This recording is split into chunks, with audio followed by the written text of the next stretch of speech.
100세 인생 평생 월급 500만 원 만들기. 매달 500만 원씩 나오면 얼마나 해피해. 이거 만들 수 있어요, 누구나? 충분히 가능합니다. 아, 그럼 제 나이도 가능해요? 그럼요. 자, 오늘보다 여유로워질 당신의 내일을 응원합니다. 같이 배우고 함께 부자 되는 미경 언니의 경제 과외. 자, 오늘도 한 분을 모셨는데요. 정말 우리가 미래에 대해서 걱정을 하는데 걱정만 하고 이걸 안 하고 있으니 정말 문제라고 늘 외치시면서 전도사처럼 한마디로 연금 전도사세요. 이렇게 연금의 중요성을 알려주시는 너무 감사한 분이 있습니다. 이렇게 잔소리하는 분이 있어서 그나마 우리가 데뷔를 하게 되는 것 같아요. 자, 연금박사 상담센터에 이영주 대표님 오셨습니다. 안녕하세요. 네, 안녕하세요. 네. 불러주셔서 감사합니다. 이영주입니다. 네, 아유 오셔서 감사하죠. 저희가 진짜. 네. 자, 이 연금이요. 네.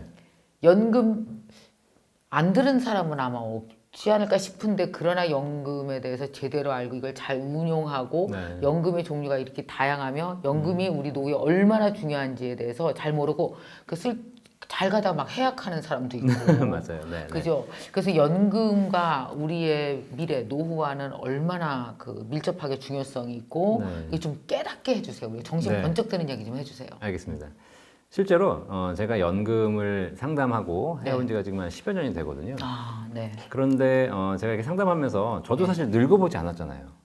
이게 이게 중요한 컨셉이다. 늙어보지 네. 않았어. 예. 늙어봐야 필요한 걸 알아요. 이게 암에 걸려야 내가 건강이 중요한 걸 알잖아요. 근데 우리나라 사람들은 뭐 사람 다 그렇듯이 미리 병에 걸리기 전에 건강의 중요성을 깨우치기가 쉽지 않죠. 쉽지 않죠. 노후도 마찬가지. 늙어보지 않았기 때문에 내가 노후에 뭐가 필요한지 지금부터 뭘 준비해야 되는지 모르는 거죠. 자, 그런데 실제로 제가 상담을 하면서 어르신들을 많이 만나뵀어요. 네, 네. 그러면서 나이 드신 분들 만나보면서 공통점을 발견한 게 있었어요. 그게 뭐냐면 노후를 보내고 계신 분들 중에서 네. 100% 행복한 직군이 있었어요. 100% 행복한 직군. 이 직업에 종사하시다가 퇴직하신 분들은 다 행복해.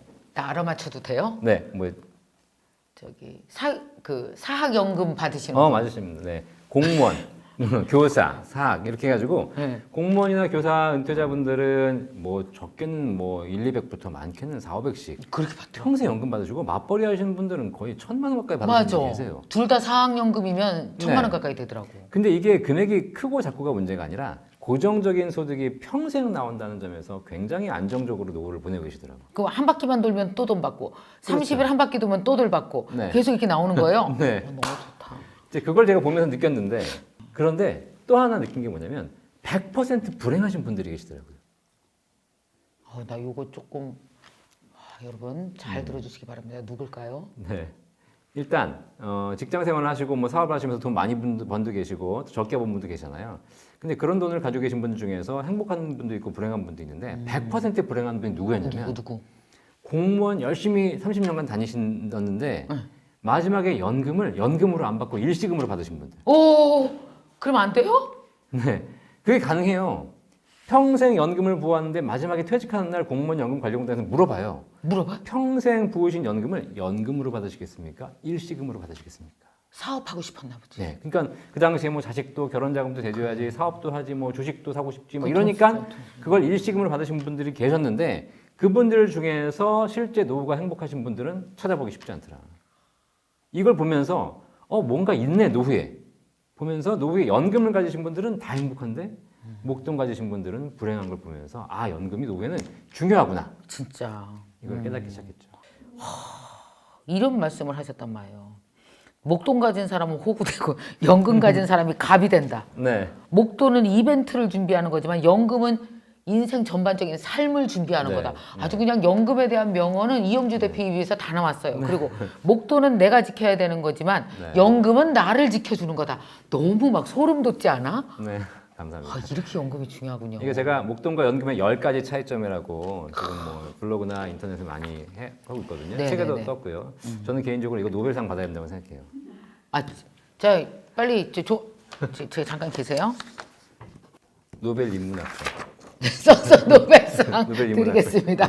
네. 감사합니다. 우리 김미경 TV에서 받는 상이 더 큰 상이니까 아, 네. 그것보다 감사합니다. 구독자의 이름으로 네, 드리겠습니다. 감사합니다. 네. 이게 왜냐면 목돈과 연금의 차이점을 연구하다 보니까 실제로 노후에 연금이 중요한데 그걸 어떻게 하면 좀 더 잘 알릴까 네. 생각하다가 10가지를 이제 제가 정했거든요. 그중에서 네. 몇 가지만 소개시켜드리면 첫 번째가 목돈은 내가 지켜야 하는 것이고 연금은 나를 지켜주는 것이다.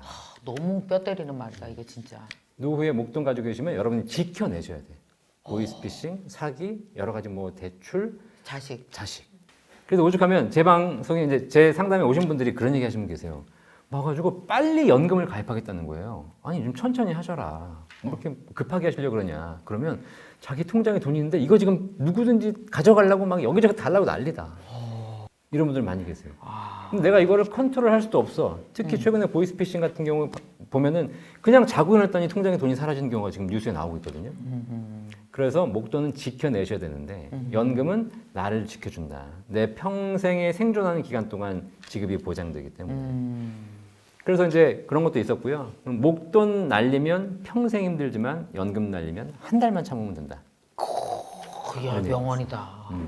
그 목돈 만약에 몇 억 날렸어. 그럼 평생 힘들지만 네. 연금을 날리면 한 달만 힘들어. 그렇죠. 내가 매달 200만 원 받으시는 할머니가 200만 원 하루아침에 날려버렸어. 그럼 슬프지만 한 달만 참으면 다음 달에 또 나오는 거예요. 그렇지. 이게 노후의 소득의 안정성을 가져오는 것인데 젊을 때야 그냥 한 내가 몇 천만 원 날렸어. 네. 그럼 다시 열심히 일해서 벌면 되는 거지만 그렇죠. 노후는 그렇지 않아요. 안 그렇죠. 그런데 노후에도 내가 뭘 할 수 있다고 생각하시고 목돈 중심으로 준비하는 분 너무 많으셨다. 그다음에 여기도 나와 있지만 목돈 가진 사람은 호구가 된다. 사실 우리가 VIP라고 생각해요. 자산가들은. 네. 은행 가면 VIP 룸으로 모시죠. 그렇죠. 근데 사실 그게 VIP 룸이 아니에요. 그럼 뭐예요? 호구방이죠. 호구방. 금융회사에서는 어떻게 하면 저 사람 돈을 빼먹을까만 고민하고 있는데 가가지고 나는 VIP 룸에 가가지고 커피 한 잔 마시면서 VIP 대접 받는다고 생각하시는 거예요. 그래 그 커피 몇 푼 한다고 5,000원짜리. 그런데 제가 노후에 경로당에 갔더니 진짜 대접받는 할아버지들은 지갑에 현금이 있는 할아버지들이에요.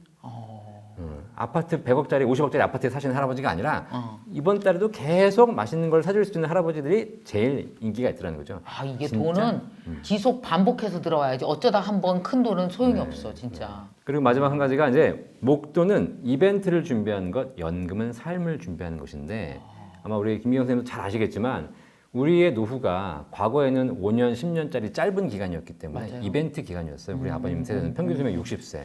그러면 퇴직하고 인생을 정리하는 기간이었기 때문에 크게 노후에 대해 고민할 필요가 없었죠.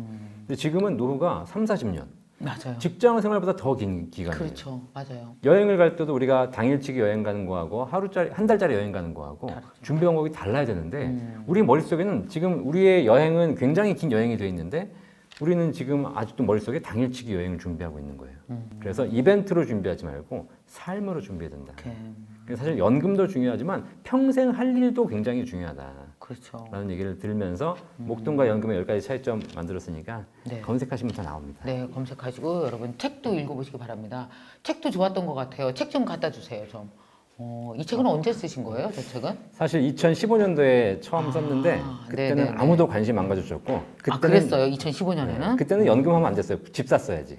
그렇지. 그치. 그러니까 사람들이 연금에 대해서 좀 더 몰입하고 관심을 갖게 된 건 언제부터라고 최근 보세요? 2년 사이 이제 최근 2년. 자산 가치가 많이 오르고 네. 그다음에 이제 은퇴자들이 본격적으로 나오기 시작하면서 아. 연금에 대한 문의가 많아지셔서 최근에 개정판을 냈죠. 아, 최근에 이게 개정판이군요. 네. 100세 인생 평생 월급 500만 원 만들기. 매달 500만 원씩 나오면 얼마나 해피해. 그럼요. 근데 걱정이 없죠. 이거 만들 수 있어요, 누구나? 충분히 가능합니다. 몇 살부터 만들 수 있어요? 뭐 일찍 시작하면 훨씬 더 많이 만들 수 있고요. 네. 나이 드셔도 일단 목돈들을 많이 만들어 오셨기 때문에 이 연금이라는 것이 매달 꾸준하게 불입해서 적립하는 방법도 있는가 하면 네, 네. 지금까지 내가 모아왔던 다른 자산들을 어허. 연금화하는 방법들도 있어요. 아, 그럼 제 나이도 가능해요? 그럼요. 저 금방 60 되는데. 사초랑 비슷하게 보이는데. 저는 지금 49. 저를 49으로 봤다고요? 네. 이게 바로 연금. 아니 사실 제가 실제 오늘 나이는 처음 알았는데. 네. 그래요. 내일 모레 상담도 57이에요, 57. 제 나이도 해도 돼요? 네? 할 수 있어요. 그럼요. 네. 목돈을 연금화한다. 네. 어차피 한 90, 100살 사는 걸 예측하면서 네네. 이걸 만들어 나가야 되는 거죠. 김기경 선생님 같은 경우에는 어쨌든 이 일을 네. 뭐 계속 하실 수 있는 분이기 때문에 언제부터 연금이 필요하냐면 일반적으로 연금 개시를 뭐 60세, 65세 한다고 생각하시는데 네, 네, 네. 일을 하시는 분들은 70세, 75세 하시는 분도 많이 계세요.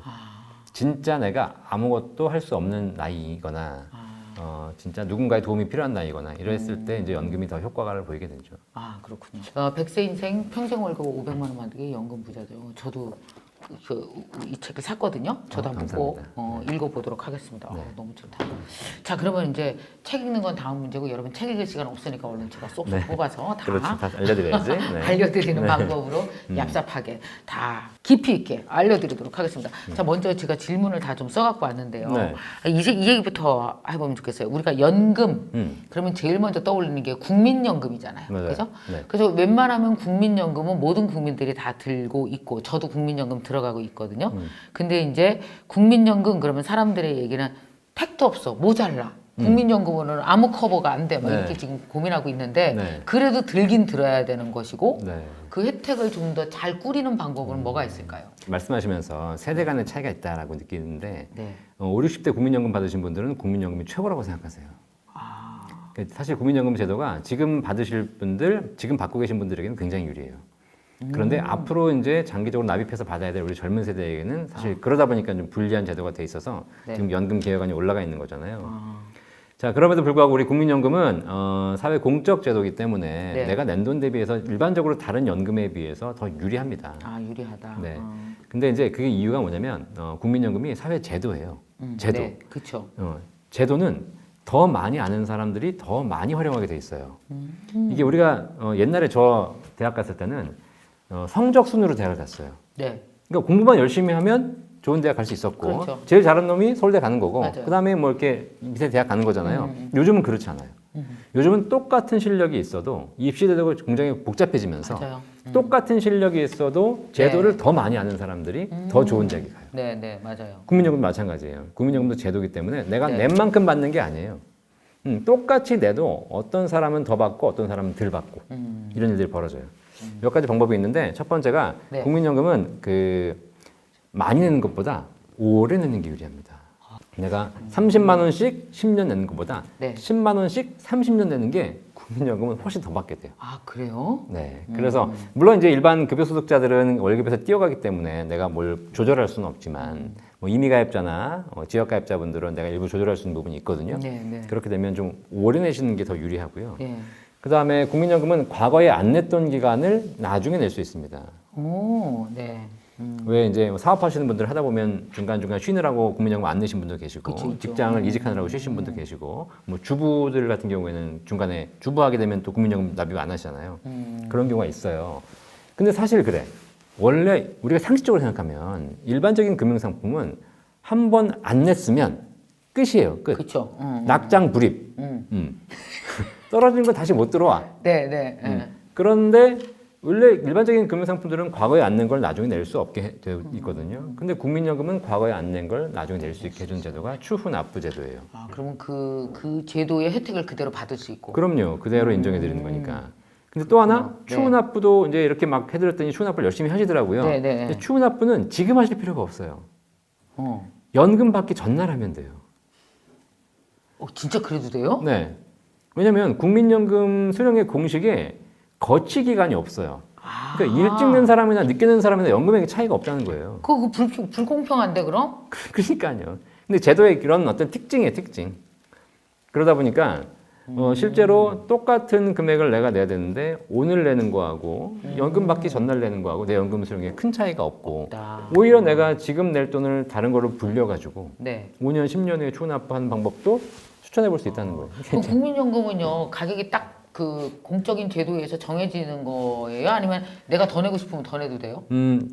내가 급여의 일정 부분을 네. 내도록 되어 있기 때문에 네. 더 낼 수는 없습니다. 아, 더 내려고 해도 더 낼 수는 그렇죠. 없다. 물론 한도는 있습니다. 그 한도까지 내실 수가 있는데 네, 네. 그게 지금 올해 기준으로는 47만 1,600원 매달 낼 수 있거든요. 그 이상은 낼 수 없어요. 아, 누구라도 네, 막 누구라도. 60만 원 내고 싶어도 못 낸다. 못 냅니다. 거기 내에서 공적 제도에서 운영이 되는 거니까 그러니까 국민연금은 일단 다 들어야 되겠네요.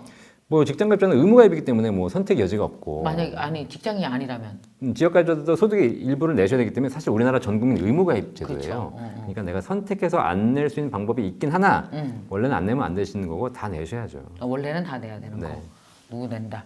자, 그러면 국민연금이 국민이라면 일단 국민연금 하나 들어놓고 네. 그 다음에 두 번째로 아까 이 말씀을 하셨잖아요. 오늘 정말 우리가 배우고 싶은 건 월 500 평생 월급 받는 연금 굴리기, 네. 연금 알아내기, 뭐 연금 기획하기 이거잖아요. 네. 그걸 좀 얘기해 주세요. 국민연금 있고 또 어떤 게 있을까요? 일단 우리나라 연금제도가 네. 어르신들이 받는 기초연금이라는 제도가 있어요. 기초연금. 그건 이제 네. 사실 다 해당되시는 건 아니고 65세 이상 네. 되시는 분들이기 때문에 그건 국가가 세금으로 드리는 거기 때문에 개인적으로 준비하는 건 아니고요. 네. 그다음에 자산이 또 많으신 분들은 못 받으세요.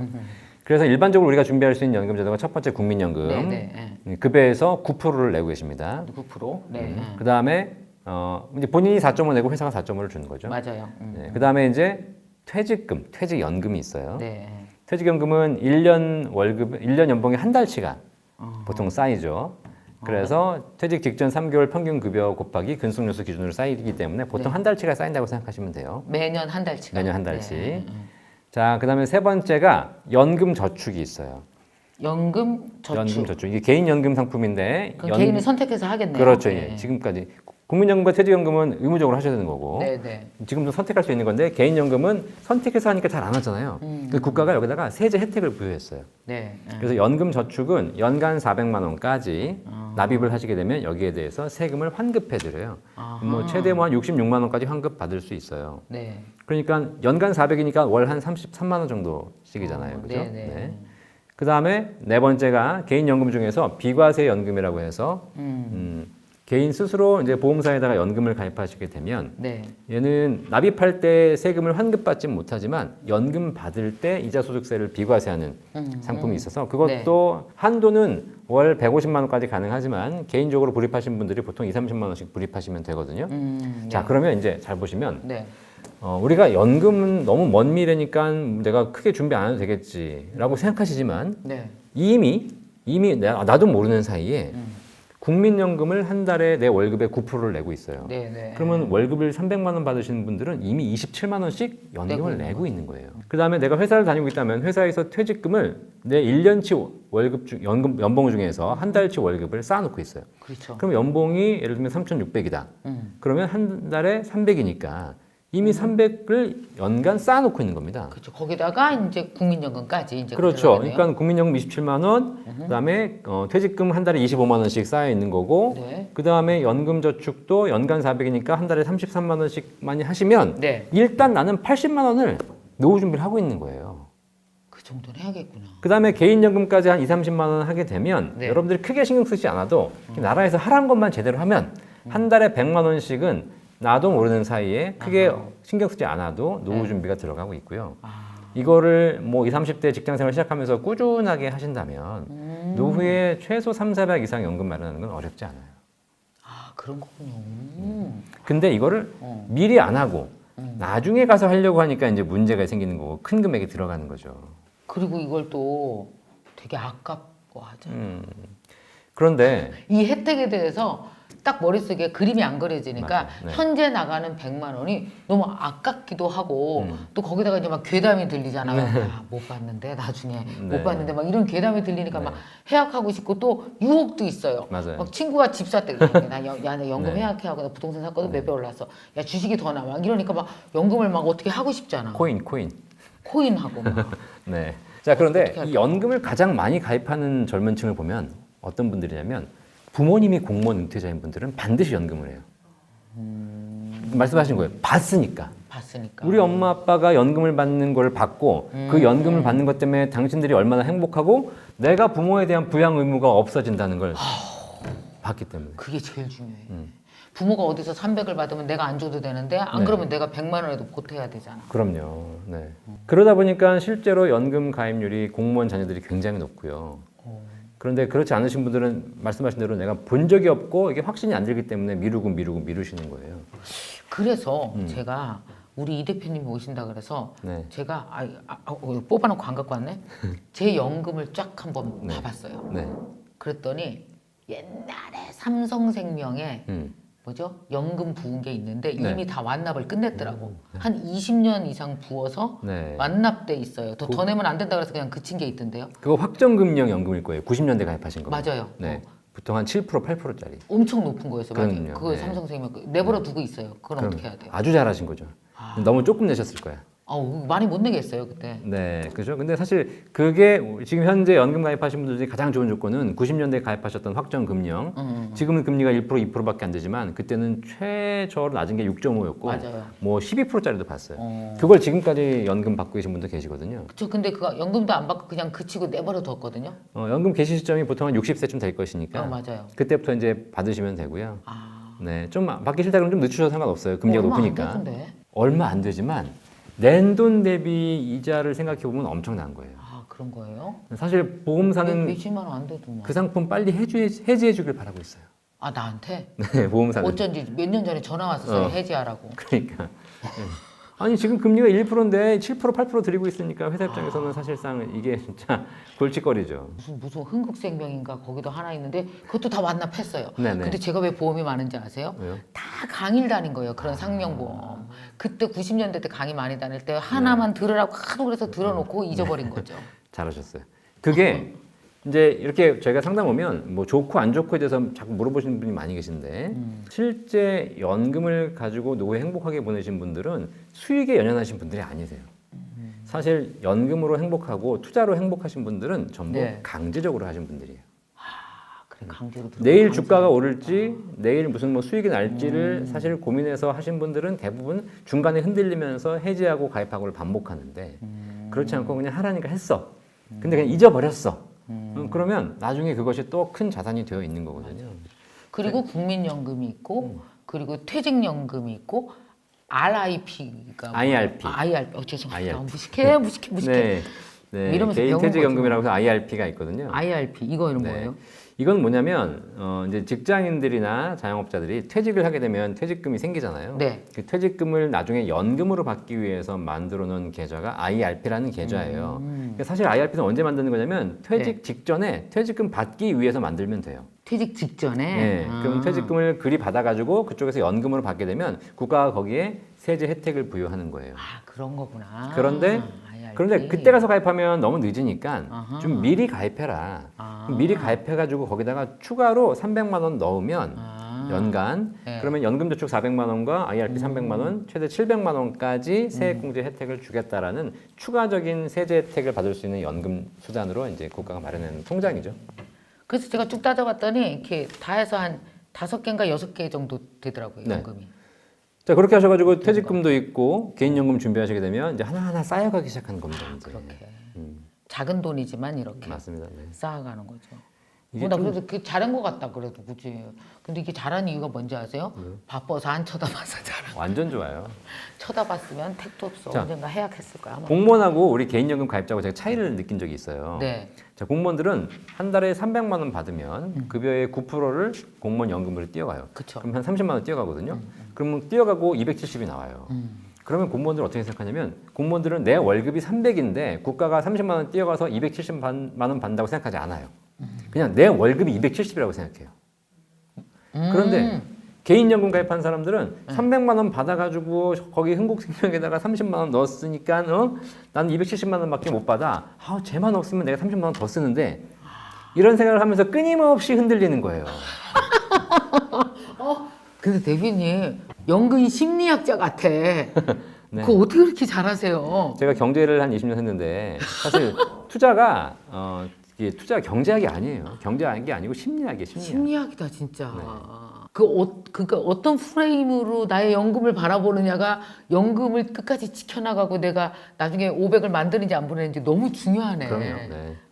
그래서 하나 더 팁을 드리면 지금 연금저축 굉장히 많이 가입하시는데 네. 연금저축 가입해가지고 그거를 뭐 ETF로 운영하면서 막 투자 수익을 올리기 위해서 실제로 그 돈 가지고 거래를 하는 우리 젊은 친구들이 되게 많이 있어요. 근데 수익 관점에서는 그렇게 내가 열심히 연금저축 가지고 거래하면 더 많은 수익이 날 것처럼 보이지만 심리학 관점에서 보면 그건 불가능해요. 몇 번 하다가 지쳐요. 그리고 손실이 나면 포기하게 돼요. 또. 매달 갔다가 이걸 하는 게 쉬운 게 아니야. 예, 노동이거든. 그거를 30년간 해야 돼. 30년간. 금융노동비는 생각 안 하나? 네. 그러네. 그러니까 그 시간은 차라리 그냥 공부 열심히 하셔가지고 월급 더 받으시면 돼.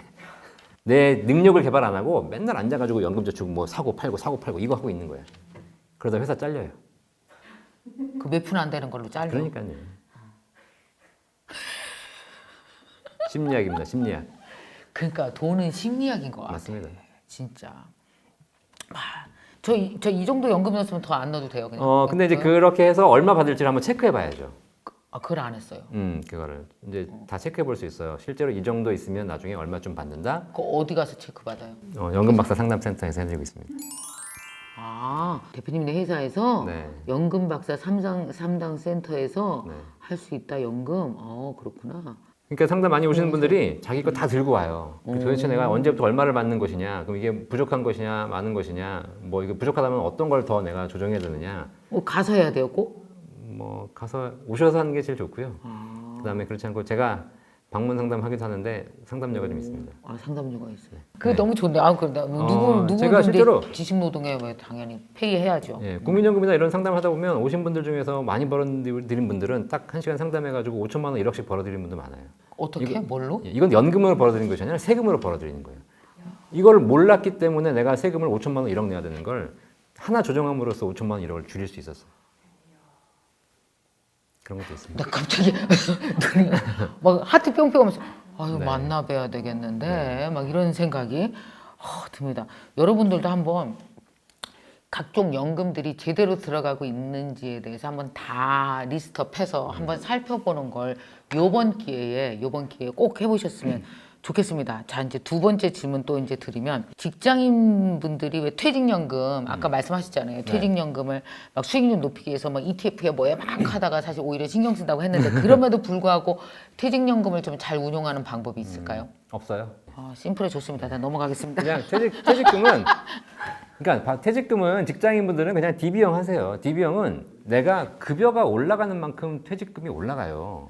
그러면 DB형이라고 DC형 두 개가 있거든요. 네. DB형은 수익률을 내가 고민하는 것이 아니라 회사가 불려주는 것이고 나는 퇴직 직전 3개월 평균 급여만 올려놓으면 되는 거예요. 그런데 그걸 DC형으로 바꾸게 되면 내가 스스로 막 투자 수익을 내기 위해 노력을 해야 돼요. DB형의 수익률은 사장님이 고민하시는 거고 DC형의 수익률은 내가 고민하는 거예요. 그러니까 DB형이 제일 좋으니까 여러분들은 열심히 일해서 월급만 올리시고 그리고 신경 쓰지 마시고요. 특히 내가 DC형으로 옮겨가지고 내가 스스로 뭘 해보겠다는 젊은 분들이 많이 계시거든요. 네. 근데 그렇게 했다가 결국 10년, 20년 되면은 DB형 있는 것만도 못해요. 그래서 수익은 내일 일을 예측하는 거잖아요. 그렇죠. 근데 알 수 없는 거잖아요. 그걸 높이겠다고 뭐 전문가들이 와서 이렇게 하면 높아집니다, 저렇게 하면 높아집니다 얘기하지만 결국 그것도 사실 제가 10년, 20년 해본 바에 의하면 다 그냥 유행일 뿐이다. 오케이.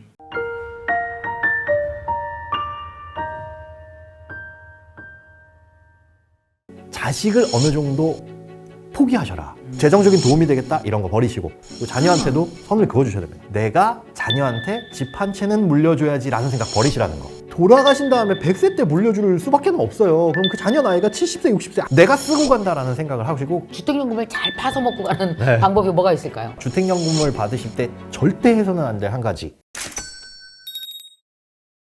근데 소장님 요새 진짜 큰일 난 사람이 있거든요. 이거 실사례예요. 네. 내 친구인데 네. 이제 우리는 노후를 준비해야 되잖아. 60 가까워지니까. 그렇죠. 네. 근데 요새 경제 상황이 안 좋아지니까 아들들이 사업이 안 돼. 아휴. 뭔지 알겠죠? 그래서 아들들이 집을 팔아서 도와달라고 한 거야. 그러니까 아니 이런 일 되게 많아요. 네. 이건 정말 부모 자식 관계가 끊어지는 일일 수도 있어요. 그러니까 왜냐면 요즘 젊은이들이 영끌에서 집을 샀잖아. 그러니까 이제 빚이 많을 거 아니에요. 요즘 제일 빚 많은 사람이 30, 40대거든요. 그렇다 그러더라고요. 근데 5, 60대는 영끌을 안 했지. 뭐 이미 당시 집이 있거나 만약에 뭔가 더 큰 집으로 옮기고 싶어도 안 옮긴 거야. 이제 오히려 그들은 빚을 안 썼어. 근데 30, 40대가 빚을 썼잖아요. 이제 허리침. 네. 그러니까 이 30, 40대가 부모한테 아이고. 이제 뭐 이 집을 담보로 해서 뭔가를 빚을 더 얻어달래건 뭐 이렇게 지금 해달라는 처지에 몰린 사람들이 꽤 있대요. 요새. 응? 자, 이런 경우 너의 30, 40대의 꿈이냐 나의 노후냐를 갖고 싸워야 돼. 저는 무조건 노후. 무조건 노후다. 걔가 나 안 보러 오면 어떡하지? 아유. 헤어지자 그래? 아니 어차피 나의 노후를 포기하고 얘한테 주더라도 얘가 나를 그럼 끝까지 보러 올 것이냐? 안 나중에도 보러 안 보러 올 수 있어요. 지금 지원 안 해줬다고 해가지고 안 보러 올 놈은 나중에도 안 보러 와요. 그러겠지? 근데 제가 노후 준비에서 가장 중요한 게 뭐냐라고 말씀을 이렇게 질문을 하시면 나는 강단이라고 생각해. 끝까지 안 주는 힘. 진짜 자식을 어느 정도 포기하셔라. 그러니까 자식에 대한 지원을. 자녀에 대한 지원을 우리 부모님들은 정말 감사하고 고맙지만 끝까지 책임을 지려고 하세요. 그러니까 얘가 결혼해서 무덤까지 들어갈 때까지 책임을 지려고 해. 근데 그거는 버리셔야 된다는 거. 우리가 돈이 무한정이 아니잖아요. 이게 100살 사는 게 진짜 장례식을 가보면 요새 살 떨리는 게 뭐냐면 네. 정말 95세에 돌아가신다니까 요즘도. 맞아요. 네, 정말. 그래서 너무 놀라워. 그래갖고 막 82에 돌아가시잖아. 그러면 초상나. 왜 돌아가셨냐고. 그게 초상나 80에 들어가면 초상나 막 울고 막 난리가 나. 난리예요. 근데 한 90은 넘어가야 그래도 아유 그러면 살다 끄떡끄떡. 가셨다 이래요. 그러니 요즘 세대가 그러하니, 그러니까 요즘 돌아가시는 분들이 주로 1930년대 뭐 이쯤 되서 가시는데 그렇죠. 우리 세대는 얼마나 오래 살겠어? 일단 무조건 세 자리는 넘긴다 보셔야죠. 세 진짜 자리? 나중에 나이 몇 살이에요? 그러면 1부터 시작해가지고 1.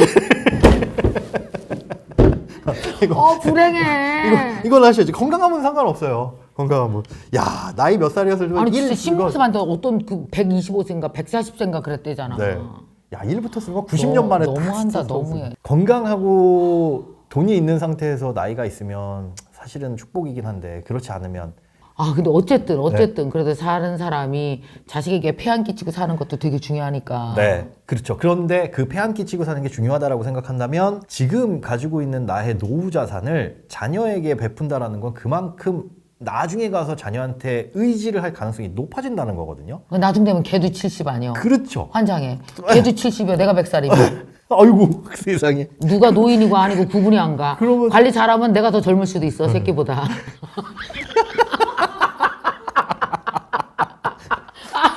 볼만하겠네요. 재밌겠다. 웃겼나? 아니 맞잖아. 재밌겠네. 관리 잘하면 내가 자식보다 그럼요. 젊어 보일 수도 있어. 그럼요. 아유 아들이 힘들었죠. 엄마가 운전해. 그때는 뭐 자율주행 할 테니까 엄마가 운전석에 앉아. 이럴 수도 있는 거고. 근데 그렇게 같이 늙어갈 수도 있고 이러다 보니까 우리가 생각을 달리해야 될 게 내가 자녀한테 집 한 채는 물려줘야지라는 생각 버리시라는 거. 돌아가신 다음에 100세 때 물려줄 수밖에 없어요. 그럼 그 자녀 나이가 70세, 60세 아무리 젊어도 그럴 텐데 그 집은 그냥 내가 쓰고 간다라는 생각을 하시고 자녀한테 물려줘서 자녀한테 무슨 재정적인 도움이 되겠다 이런 거 버리시고 그리고 자녀한테도 선을 그어주셔야 됩니다. 그래서 요즘에 이제 노후연금으로 주택연금을 막 택하는 분들이 처음에는 집 하나는 남겨줘야지 그래서 집을 안 건드렸는데 네, 요즘은 아주 집을 바로 건드리시더라고. 싹싹 파서 다 드시고 가셔야 돼요. 주택연금. 네. 이게 주택연금을 잘 파서 먹고 가는 방법이 뭐가 있을까요? 이거 주택연금이 굉장히 좋은 제도긴 한데 네. 주의하셔야 될 게 있어요. 아, 그래요? 주택연금이라고 함은 우리가 주택담보대출을 받게 되면 일반적으로 은행에서 목돈을 받아가지고 일단 대출이 시작되는 거잖아요. 그러다 그렇지. 보니까 이자를 이 목돈에 대해서 계속 내야 되는데 맞아. 주택연금은 소액 이번 달 연금 50만 원 이렇게 50만 원 받은 거 다음 달에 50만 원 100만 원 받은 거 이걸 쌓아놓은 거에서 이자가 지불되다 보니까 그렇지. 이자 쌓이는 속도가 더딥니다. 음. 이게 장점인데 이 말인즉슨 뭐냐 주택연금을 받으실 때 절대 해서는 안 될 한 가지 일부 인출을 하시는 경우가 있어요.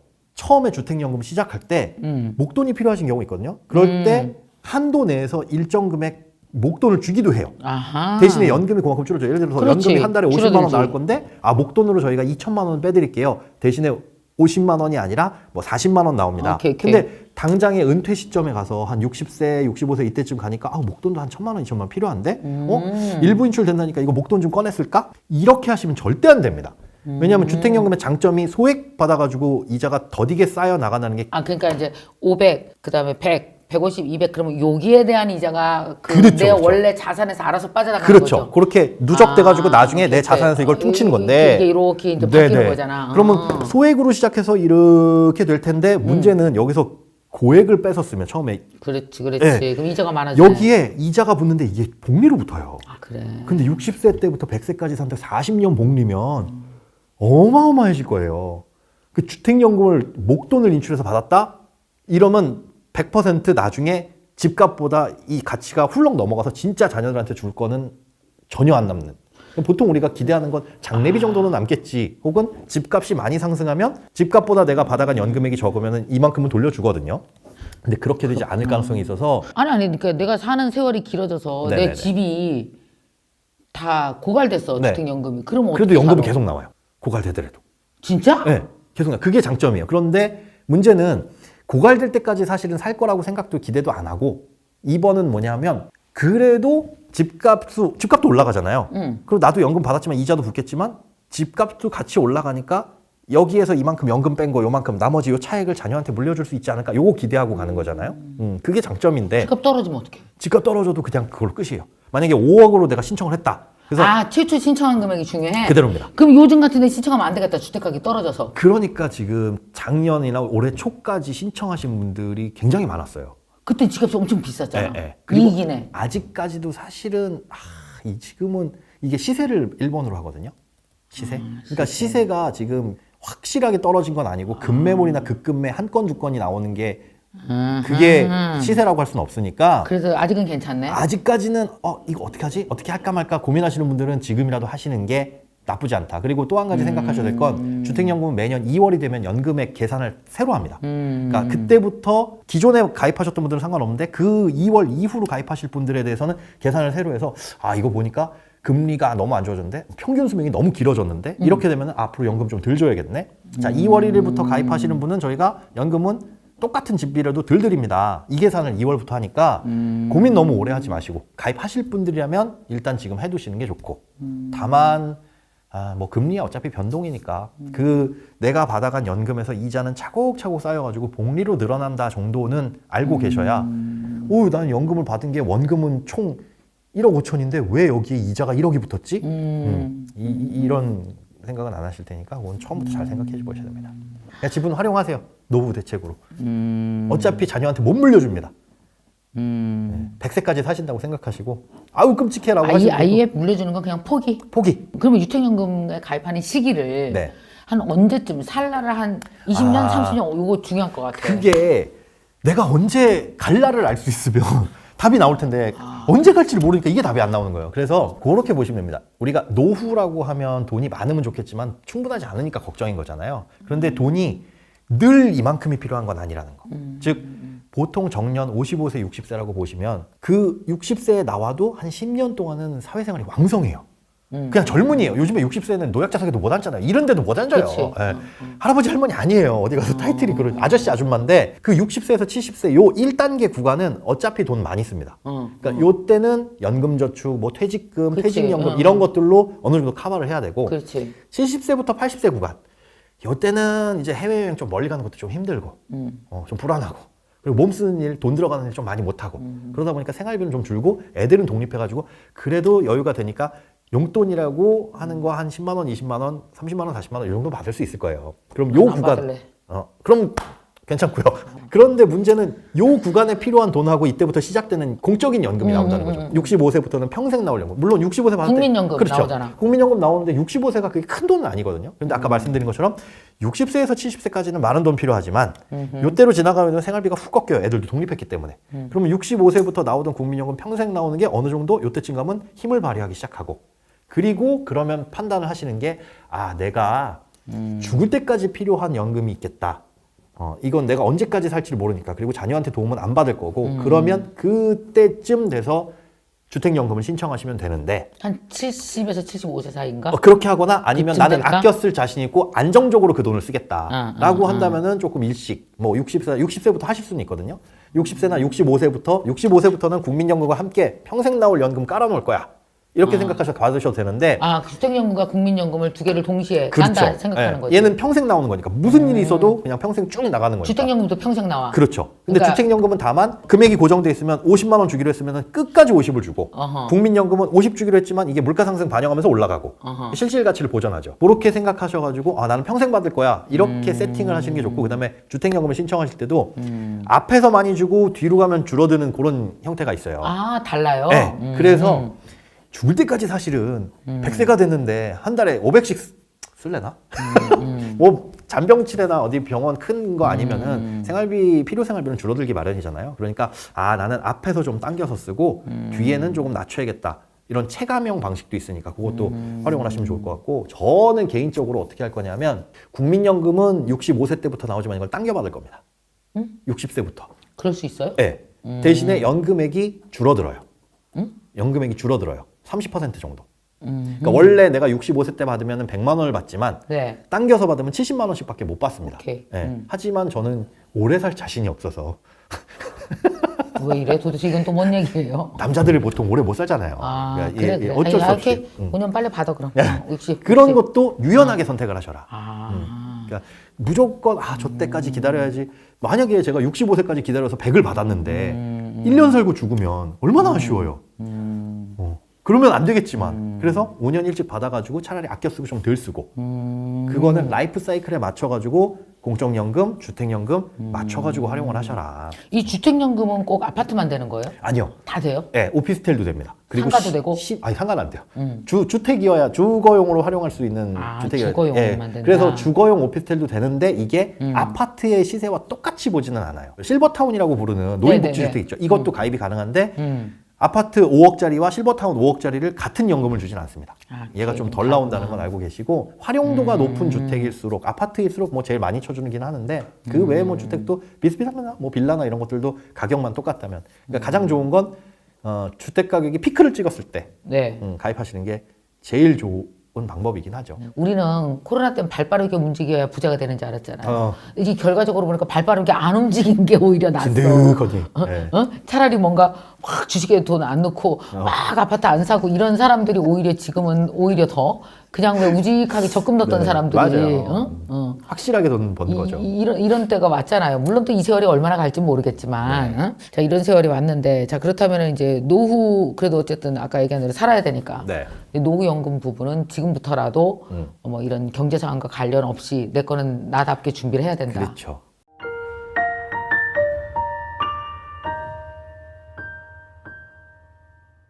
인생 후반전에 일어날 수 있는 일인데 은퇴하고 나서 창업했다 문제 생기고 큰 병에 걸렸다 자녀 유학 가고 뭐 하고 한다고 금융사기도 많이 당합니다. 그러고 나서 이제 나이가 70 넘어가면은 이걸 만회할 방법이 없습니다. 너무 오래 사니까 우리 거의 100살까지 간다며요. 여러분의 경제적 자유를 이루는 하루 20분 습관, 쉽게 듣고 쉽게 이해하는 20분 경제과의 시간입니다. 여러분이 갈수록 이 경제과의 시간을 사랑해 주시는데 뭘로 보답을 드릴까 하다가 이분을 모시기로 했습니다. 김경록 고문님이신데요. 지금 미래에셋 자산 운용의 고문으로 계십니다. 일단 인사 먼저 드리죠. 예, 안녕하세요. 김경록입니다. 박사님 잘 지내셨죠? 예, 잘 지내고 있습니다. 저희 본 지 한 2년? 예, 그렇습니다. 엄청 바쁘시죠? 퇴직하고 은퇴 준비하시는 분들이 많다 보니까요. 시장이 요만하다가 이만큼 커지게 됐고요. 앞으로는 몇 배 커질 것 더 같습니다. 커지죠. 예. 그럼 고문님 은퇴 안 하시겠네요, 이제. 저는 할 일 많아서. 은퇴 안 해야 됩니다. 왜요? 제가 제 삶으로서 보여줘야 되기 때문에요. 노후 준비 정말 제대로 안 되고 있잖아요. 막상 들여다보면 더 많이 느끼실 거예요. 분석도 하고 가서 강의도 하고 현장에서 보니까 그 우리나라의 인구 중에서 실제로 노후라는 그 시즌을 맞이하고 있는 사람들이 얼마나 되는 거예요? 이제 60년대생만 하더라도 지금 거의 한 860만 명 되는데요. 60년대생이 이제 뭐 다양하게 걸쳐 있습니다. 그 대부분은 저도 거기에 64년생. 우리나라 기업 규모별 종사자를 보면 거의 88% 정도가 중소기업이거든요. 중소기업 이런 데는 은퇴 연령이 대충 한 55세 전후입니다. 55세. 예, 그렇게 본다면은 상당수가 지금 이제 주된 직장에서 퇴직을 하고 재취업을 하고 있든지 뭐 이런 사람들이 상당수라고 보시면 될 것 같고요. 앞으로 한 10년 정도 지나면은 이제 거의 한 1,500만 명이 이르는 사람들이 이제 이 영역에 속하게 됩니다. 그거는 이제 70년대생 이런 사람들이 들어오게 되니까요. 10년 후는 70년대생도 여기에 합류하게 되죠. 예, 그렇습니다. 지금 50 초반이라고요? 예. 어마어마하네. 예. 1,600만 명 정도 되는데요. 중간에 이제 낀 사람들 조금 뺀다고 하는데 그런 거 다 포함하면은 우리나라 대략 55년생부터 74년생까지 쫙 걸쳐 있습니다. 단카이 세대 일본 같은 경우는 47년부터 뾰족하고 줄어들었는데요.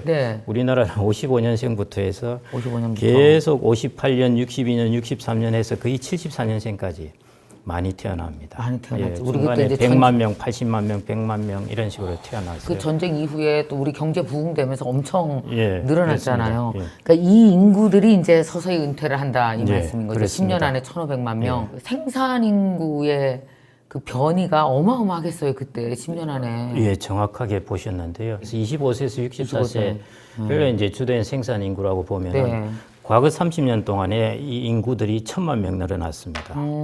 그런데 앞으로는 1,000만 명 줄어듭니다. 30년 동안에요. 예, 그 다음에 이제 19세에서 34세 같으면 정말 청년들이잖아요. 그렇죠. 20년 만에 이 인구가 35% 줄어듭니다. 노동시장이 급격한 변화를 맞게 되고요. 레스토랑이라든지 뭐 카페 같은 경우에는 젊은 애들 알바를 잘 구할 수 있는데 조금 근무 조건이 열악한 자영업이나 이런 쪽으로 가면은 요즘 음식 좀 구하기 쉽지가 않거든요. 예, 그게 이제 좀 있으면 훨씬 가속화된다는 것입니다. 우리의 라이프 스타일이 엄청 변화를 시작하고 있는 거네요. 그렇습니다. 옛날처럼 뭐 60세 다 되면 은퇴해서 좀 있다가 놀다가 가고 이게 안 되겠네요, 이제는. 예, 정확하신 말씀이신데요. 우리나라 정년이 60세로 되어 있다 보니까 우리나라 사람들의 생각도 여기에 리밋을 가집니다. 그렇죠. 그래서 나는 60세를 넘었는데도 내가 일을 해야 하나 그러는데 아시다시피 일본은 70세가 정년이고요. 서구 국가들은 대부분 65세 정도 일을 하지 않습니까? 네네. 그래서 글로벌하게 기준을 본다면은 우리나라는 이 60세라는 리밋을 버려야 됩니다. 그래서 라이프 스타일이 방금 말씀하신 대로 길게 서구 국가처럼 변해가야 되고요. 그래서 아직은 우리나라가 제도적으로 60세라고 정해놨지만은 네, 네, 제도의 네. 변화는 원래 천천히 따라가거든요. 그래서 이게 참 이 시장에 지금 막 들어오고 있는 베이비 부모들은 먼저 생각을 좀 그렇게 바꿔 잡아야 됩니다. 몇 세까지 일을 한다라는 게 어떤 개인의 정서적인 변화라든지 내 인생의 라이프 스타일을 내가 주도해 나가는 변화가 먼저 있는 거예요? 아니면 제도가 변해야 우리가 거기에 맞춰서 살아갈 수 있는 거예요? 예, 둘 다에 해당됩니다. 제도가 정년이 예를 들어 극단적으로 50세 돼 있는 거가 되어 있다면은 우리의 라이프 스타일도 상당 부분 거기 맞춰져 있습니다. 그렇죠. 왜냐하면 주된 직장에서 나오고 나서 이제 재취업 시장에 많이 그렇죠. 돌아다녀야 되는 것이고요. 근데 정년이 예를 들어 65세라 그러면은 주된 직장에서 상당 부분을 보내고 재취업 네. 시장은 짧아집니다. 네. 그래서 이제 제도적 변화라는 것이 일단은 되게 중요하긴 한데요. 자기의 라이프 스타일을 제도를 뛰어넘어서 좀 준비를 하는 것, 그게 되게 중요한 때입니다, 지금. 전체 인구가 수명이 늘어나잖아요. 그러니까 우리 부모님도 80대 초반? 요새 장례식장 가면 90 넘는 분들 너무 많고요. 여성들은 우리 90 부모님도. 중반 정도의 남성분들이 80 중반. 그러니까 예, 정말 그렇습니다. 오래 사시잖아요. 예. 근데 이제 되게 슬픈 라이프 스타일이라는 게 뭐냐면 우리 부모님들은 보험도 없고 그런 시대에 사셨던 분이 농경 시대에 태어나신 분들이잖아요. 예. 그래서 자기의 재테크 전혀 안 돼 있고 미래 안 돼 있고 그냥 자식 잘 키워놓고 대학 보내고 뭐 이러면 아들이 책임지겨 주겠지. 네. 지금도 그렇게 생각하시거든요. 네. 그러니까 이제 부모님은 책임져야 되고 거기다 또 애들은 또 MZ예요. 네. 죽었어요. 네. 이거 우리 네. 어떻게 해야 돼요? 아 슬퍼. 60년대생이 이제 주로 뭐 거기 제일 베이비 붐의 중심입니다. 아 죽었어. 그다음에 60년대생 위에 5년, 밑에 5년 이걸 합치면은 베이비 부머입니다. 아하. 그러니까 60년대생의 10년이 가장 중심축을 차지하고 있는데요. 그래서 60년대생을 이야기해도 됩니다. 네, 네, 60년대생이 방금 말씀하셨듯이 마지막 낀 세대입니다. 더블 케어 세대이거든요. 아 더블 케어. 예, 부모님도 케어해야 되고 자녀도 케어해야 되고 독박이라고 하죠. 더블 케어라는 것이 이제 일본에서 나온 말입니다. 아 네. 예, 일본 사회도 이제 쌍박인가?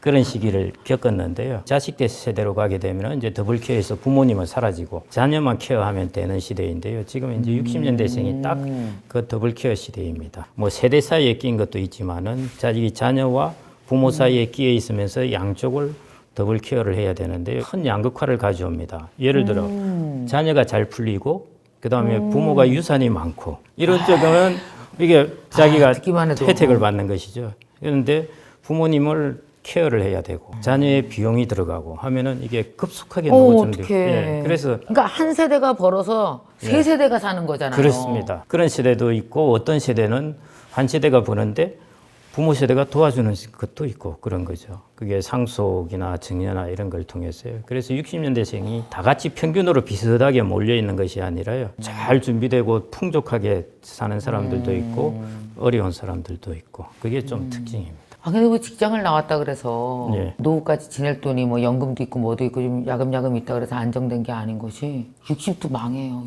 아니 물론입니다. 사업도 하고요. 예. 자식이 사업한다고 밀어줬다가 예, 예. 한 애도 있고 아 90까지 우리는 계속 망할 확률이 있구나. 예. 사람 사는 세상. 예. 야 이게 보통 걱정이 아니네요. 너무 오래 사니까 우리 거의 100살까지 간다며요. 보통 보면 축구의 골이 가장 많이 터지는 것이 후반 15분 남겨놓고입니다. 그리고 이제 그때 골이 터질 때 제일 곤혹스러운 거는 골을 많이 할 방법이 없다는 것이고요. 인생 후반전에 일어날 수 있는 일인데 일단 골이 생각보다 많이 터져요. 은퇴하고 나서 창업했다 문제 생기고 큰 병에 걸렸다. 자녀 유학 가고 뭐 하고 한다고 거기 돈 대다가 문제가 생기고 금융사기도 많이 당합니다. 왜냐하면 맞아, 목돈을 맞아. 가지고 오기 때문에요. 이 목돈에서 사기치는 사람들은 이 돈 있는 걸 또 냄새를 잘 맡거든요. 또 이제 지금 60대, 70대 이런 분들. 예, 예, 그렇습니다. 그래서 이런 것들에서 자기 자산을 이제 많이 빼앗길 수 있는데, 근데 그러고 나서 이제 나이가 70 넘어가면은 이걸 네. 만회할 방법이 없습니다. 그래서 이제 지키는 것이 중요하다 하는 것 중에 하나가 이런 부분에 리스크를 당해가지고 모아놓은 돈을 이렇게 듬뿍 네. 특히 또 이제 황혼이혼을 한다든지 하면요. 황혼이혼은 재산이 반으로 나눠집니다. 그렇기 때문에 쓸 게 없네. 예. 언제 집도 2채 구해야 되고 가구도 2개 해야 되고 이러다 보면은 또 돈도 좀 더 쓰게 되고요. 되게 현실적인 얘기를 하시네요. 자, 그럼 기왕에 얘기 나온 김에 예. 여태까지 이 모든 사람을 만나본 노하우로 60대 이후에 이러면 니는 큰일 나. 예. 이거 몇 가지만 얘기해 주세요. 그게 이제 60대 이후에 창업하는 사람들, 가급적. 재취업을 하는 것이 에이, 좋다는 근데 시장이 것이고요. 없잖아요. 그래서 이제 이런 거거든요. 어떻게 보면은 자영업을 한다는 것은 다른 사람이 고용해주지 않아서 자기가 자기를 고용하는 겁니다. 그러니까 경쟁력이 없는 사람을 자기가 고용하면 어떻게 되겠습니까? 망하죠. 예를 들어 내가 시장에 나가서 내가 시장에서 좀 이 속된 말이지만 내가 팔리지 않아서 내가 내 돈으로 나를 고용했다. 그렇게 되면은 오히려 리스크가 꽤 커집니다. 보통은 이제 창업에서 3년, 5년, 길게 잡아서 5년 이내에 이제 문을 닫을 확률이 거의 70%가 넘는데요. 저는 이제 이런 식으로 비유를 합니다. 만일 여러분들이 주식을 사는데 5년 이내에 상장 폐지될 확률이 70% 이르는 주식을 사겠느냐? 아무도 안 산다고 안 사지. 그러죠. 그런데 자기는 한다는 것입니다. 이게 사람의 어떤 심리적 편의, 바이어스 된 부분이기도 한 건데요. 내가 하면은 성공할 것이다. 많은 경우가 평균의 법칙을 따라가거든요. 나는 직장에 오래 있을 거라고 생각했는데 그것도 착각입니다. 그치. 다 평균 정도 나이에 나오게 돼요. 그 다음에 미국도 똑같아요. 미국도 자기가 하면 성공할 것이라고 생각을 해서 창업을 합니다. 그게 사람들의 이제 심리적 착각인데요. 마찬가지 이것도 이제 일종의 심리적 착각이죠. 그래서 그런 부분을 특히 이제 좀 저는 그래서 은퇴하고 나서 창업 부분 그게 이제 제일 첫 번째로 중요한 부분이고요. 그러면 재취업은 안 돼. 창업을 하지 마. 재취업을 노력을 해야죠. 예를 들어 창업을 하다 잘못되면은 자기가 축적해놓은 돈까지 잃게 됩니다. 창업을 하더라도 간접 비용이 안 들어가는 걸 좀 하라는 것입니다. 임대료, 종업원 비용. 그러니까 내 몸 하나로 뛸 수 있는 거 네, 그런 거. 고정 비용이죠. 그래서 저 아는 분은 컨설팅을 하는데요. 사무실도 아니고 카페에서 만나서 대면으로 해서 컨설팅을 해줍니다. 그러니까 고정 비용이 전혀 안 들어가는 것이죠. 하려면 이제 고정 비용이 가급적 안 들어가는 것 이런 쪽으로 저는 창업을 하더라도 그쪽을 좀 추천을 그럼 해드립니다. 50대부터 와이프가 미리 조금 준비하고 있으면 어떨까요? 나중에 뭐, 은퇴하고 합류하게. 어떻게 그렇게 이제 하고 싶은 이야기를 그렇게 쏙쏙 잘하십니까? 아, 저 여자들한테 저는- 욕먹어. 저는 이전에 여자들한테 욕먹어, 나는 이제. 예. 쟤 뭔 얘기하는 거야? 쟤는 지금, 어? 우리 보고 그 생활하고? 저도 그 이야기 해가지고 저희 집사람한테 욕 먹었는데요. 아니 애 키운다고 평생 하고 났더니 나보고 또 일하라는 소리냐 아니, 이러는데. 근데 지금 보면 예. 100살을 산다 그러잖아요. 그러면은 사실은 60, 그러면 저도 60이거든요. 네, 네. 5년 더 있어도 요새는 안 늙어요. 네. 그리고 한국인 왜 그 중위 나이라고 그러잖아요. 네, 중간 나이 네, 보면은 네. 30년 전에 무슨 한 29살, 근데 네. 지금은 한 46세 정도란 네, 말이에요. 그렇습니다. 예. 17년이 뒤로 갔단 말이에요. 네. 그러니까 우리가 뭔가 일을 하는 연령을 늘리긴 해야 될 것 같단 말이죠. 자금을 모아놓은 게 있으면은 그 중에 일부를 아내에게 투자를 해서 능력이 있는 사람이 있거든요. 뭐 있지. 예.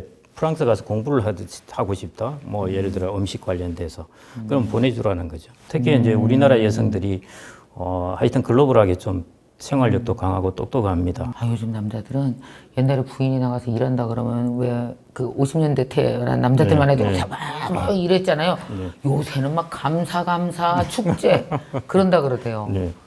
혼자 감당하기 쉽지 않으니까. 그죠? 또 어떤 걸 하지 말아야 될까요? 두 번째가 이제 성인 자녀 리스크라고 있는데 이거는 네네네. 어느 나라에 다 공통점입니다. 이게 보통 보면은 이제 자녀 리스크 보통 뭐 그건 오케이 그런데 왜 성인 자녀까지 리스크가 되느냐 하는 것인데요. 뭐 우리나라 뭐 미국, 일본 다 마찬가지입니다. 우리나라가 더 심한 게 자녀를 오랫동안 케어를 해야 된다는 그런 생각을 갖고 있거든요. 제일 큰 부분이 사실은 결혼 비용. 보건사회연구원에서 조사한 거 보니까 1인당 뭐 보통 한 2억 원 정도. 이러면 2명이면 4억 원이잖아요. 어마어마하죠. 어디 가서 강의할 때마다 여러분들 은퇴 자산 있으면은 그거 다 여러분들 거라고 생각하지 말고 반드시 결혼 비용을 빼놓고 생각을 해라고 그럽니다. 그러면 생각이 확 달라져요. 지금은 모아놓은 것이 내가 5억 있다. 뭐 그래도 괜찮겠는데 하는데요. 거기서 한 2, 3억 빼보십시오. 안 주면 되잖아요. 아유, 그게 쉽지가 않습니다. 뭐예요? 조금 더 보조를 해서 결혼을 시키는 게 낫느냐? 보조를 안 하고 결혼을 안 하는 게 낫느냐 하면은 보조를 해서 시키는 게 아니 낫거든요. 2억 안 주면은 뭐 2억 안 주면 남자가 안 와요, 여자가 안 와요 요새? 안 오기도 합니다. 아니 우리 때는 막 500만 원 갖고 했는데. 옛날 생각하시면 안 됩니다. 아, 네, 네, 예, 지금 세대는 일본 같은 경우는 이제 페르사이트 싱글이라고 그러거든요. 페르사이트가 기생충 기생 이런 뜻입니다. 한마디로 부모하고 같이 살면서 부모의 연금을 같이 나눈다든지 일본만 그러느냐 영국은 키펄스라고요. 이걸 이제 영국도 있어요 그게? 예. 이게 이제 이니셜로 다 따나와서 키펄스라고 해놨는데 그 이니셜을 해석을 해보면은 은퇴한 부모의 연금을 갉아먹는 아이들입니다. 키펄스 그냥 골키퍼 할 때 키펄스입니다. 그다음에 이제 부메랑 쪽이라는 것은 독립해서 나갔다가 집값이 너무 비싸니까 생활비하고 다시 부모 집으로 돌아왔다 해서 이제 부메랑 쪽 다 독일도 있고요. 다 이름들이 붙여 있어서 우리나라만의 문제가 아니라 이게 글로벌한 문제인데 우리나라는 이게 좀 더 심하게 나타납니다. 쉽지 않아요. 뭐 자녀가 뭐 엄마 이거 뭐 2억이면 될 것 같아. 그게 직장 이제 안 다니고 이거 하겠다 그러면 또 사업자금 특히 사업장 예. 널브러져 누워 있고 예. 그 어떻게 그 꼴을 봐? 이전에 제 친구가 이 이야기를 제 젊을 때 이야기를 했는데 이건 두고두고 제가 현명한 이야기라서 기억을 하는데요. 친구가 부도가 나려고 돈을 빌려달라 한다. 빌려주지 마라. 그 친구 부도 나고 나면은 그때 빌려줘서 도와주라. 이야기를 하더라고요. 부도 날려고 돈 빌려달라고 주면은 그 돈 딴 사람한테 가고 끝납니다. 그치. 예, 부도 안 막혀요. 대부분 다 부도가 나고 말거든요. 그 요걸 자녀에 적용하면 자녀가 이제 사업이 문제가 된다. 네. 나면은 잘못하면 밑빠진 독에 물 붓기가 됩니다. 그러니까 차라리 실패하고 나면은 그 다음에 자녀가 재기할 때 도와주는 거는 괜찮아요. 그래서 그런 판단을 잘 해야 되는 겁니다. 성인 자녀 리스크가 이제 속해 있고요. 제일 두려워하는 게 나이 좀 든 자녀가 엄마 나 유학 갈래 하면은 가슴이 덜커덩 내려앉는다고 그러지 않습니까? 그 지도로 가야지. 쉽지가 않으니까. 무슨 유학 간다고 무슨 직장이나 하는 것도 아니고 유학 갈래 가? 너 돈으로. 아 이 자녀가 냉정해야 되겠다 우리. 너나 나나 난 100살까지 가야 할 거고 앞으로 40년 남았어. 내가 100살 가면 넌 70이야. 네. 너나 나나 노인이야. 우리 정신 차리자. 이렇게 합의를 봐야겠구나. 뭐 돈이 있는 부모님은 뭐 얼마든지 그러셔도 되는데요. 그렇지 않고 이제 빡빡한데 하는 분들은 이제 좀 조심스럽고 다만 할 때 그래도 뭔가 해야 되겠다 생각하면요. 조금 그렇지만은 그냥 계약을 맺으십시오. 앞으로 나는 돈을 못 벌고 나는 자산이 있고 너는 지금 자산은 없고 앞으로 돈을 벌 거고 내가 그래서 맞아. 지금 있는 자산을 너한테 좀 양도를 해줄 테니까 나중에 이 자산을 돈을 벌면 나한테 갚아달라. 이런 계약으로 해서 자녀 결혼 비용은 대줄 수가 있죠. 근데 이게 받으려고 그러는 게 아니라 배째라 그러면 어떨게요? 아유, 사람은 안 그렇습니다. 사람은 구두로 약속을 해도 양심이 있기 때문에 부담을 그걸- 가져. 예, 부담을 가지는. 근데 아무 말도 안 하고 그냥 준 것처럼 한 오케이, 거하고 오케이. 부모가 어려운데도 내가 그 자산을 도와줬다는 생각을 갖는 거하고 네. 자녀는 잘 모르거든요. 부모가 그 어려운 이야기를 안 하니까. 안 하죠. 예, 잘 안 그렇기 하죠. 때문에 당연하다고 생각을 할 수 있는데요. 자녀는 앞으로 소득을 벌어갈 테니까 그 중에 일부분을 네. 나중에 나한테 조금 페이백을 하라는 것이죠. 세 번째는 뭐예요? 창업, 자녀 리스크. 예, 그게 이제 또 하나. 금융 사기 부분입니다. 일본에도 이제 그런 일들이 많고 그러는데요. 네. 특히 이제 남자들 같은 경우는 뭐 친구들이 사업한다 해서 뭐 임원으로 올려준다 뭐 이런 것들에서 속고 싶다. 예, 막, 그리고 막 명함 주고 막 부사장 명함 주고. 그렇죠. 그리고 이제 회사 문 닫고 가버리는 거죠. 아. 돈은 다른 데로 다 빼돌리고. 아이고. 그런 것들도 있고 금융사기가 의외로 주변 사람들한테 많이 당합니다. 금융사기 잘 당한 사람들이 이제 공무원들이라고 그러지 않습니까? 왜요? 공무원들이 이제 목돈을 가지고 나오니까 사회생활 경험은 없고 하니까 막 교장 선생님 은퇴하셨어. 네, 주변에 아는 사람들이 와서 이제 뭐 사업하자, 어쩌자, 뭐 임원 전무 명함 뭐 이런 거 언제 주고 하면 남자들은 훅 하거든요. 어디 가서 전무님 불리는 게 이제 크니까요. 그런 부분이 있고 요즘은 이제 피싱 사기도 이걸 한번 당하면 사람이 피폐해집니다. 자기 자신이 너무 후회스럽고. 맞아. 예, 그래서 분하고 억울하고 자괴감 막 이런 거 있잖아요. 맞습니다. 예. 그래서 가출하고 그럽니다. 갑자기 어머, 삶이 어머, 완전히 어머. 달라지게 돼요. 그러다가 뭐 홈리스가 되기도 하고. 아이고 가족들이랑도 멀어지고. 예, 그런 금융 사기는 아니지만 이제 일어나는 것들이 투자 유혹이 있잖아요. 야, 하루에 2%를 준다? 그게 어떻게 사람들이 돈을 맡기는지 모르겠어요. 완전 거짓말이거든요. 하루에? 예, 그럼 한 달이면 얼마예요? 70%죠. 헐. 60% 정도 되고 복리로 하면 70% 가까이 될 텐데요. 그걸 믿어요? 이번 얼마 전에 그 뉴스 났지 않습니까? 거기 돈을 몇천억 모였다는 게요. 플래카드에 13% 보장합니다. 맞아요. 이제 그 말은 맞아요. 근데 문제는 누가 보장을 하느냐인 것이죠. 사람들이 그까지만 딱 믿거든요. 누가 어떻게 보장을 국가가 하는가. 보장한다. 이거는 뭐 눈을 감고도 해도 되죠. 그렇지. 그런데 보장하는 사람이 뭐 개인 신용도가 없는 사람이. 제발 이제 사모펀드 이런 사건도 있었지 않습니까? 저는 그걸 보면서 느낀 바가 수익률이 좀 높다고 해서 네. 어떻게 가진 돈을 다 저기 넣을 수 있느냐는 것입니다. 다. 예. 한 그러다가 10% 이제 20%도 아니고 예, 그런 부분을 이제 조심하셔야 됩니다. 저는 이제 그게 상식이라고 생각됐는데 곱하기를 당연히- 하면 다르잖아요. 1억 하면 7억 그렇죠. 된다 뭐 예. 그러면 그러니까 이 돈을 가지고 내가 한번 야 좋은 기회가 왔네. 이거 번에. 불려 가지고 내가 노후를 준비해 보겠다 이러는데요. 아시겠지만 세상에 특히 금융시장에서는 공짜 돈은 절대 없습니다. 반드시 리스크가 큰 것이고요. 사기의 위험도 있게 하기 때문에 내가 당하는 금융 사기뿐만 아니라 투자 관련된 사기도 꽤 많습니다. 투자 관련된 예. 사기. 뭐 한 직장 오래 30년을 다니다 보면 왜 사실 인간관계도 거기서만 이루어지고 내가 뭐 그 회사에서는 되게 잘 나가고 괜찮은 것 같지만 또 세상 물정 나와서 보면은 온갖 사람들한테 당할 일이 이렇게 많잖아요. 네. 부인이 이 돈을 어떻게 해야 그 돈을 못 쓰게 할 수 있는 거예요?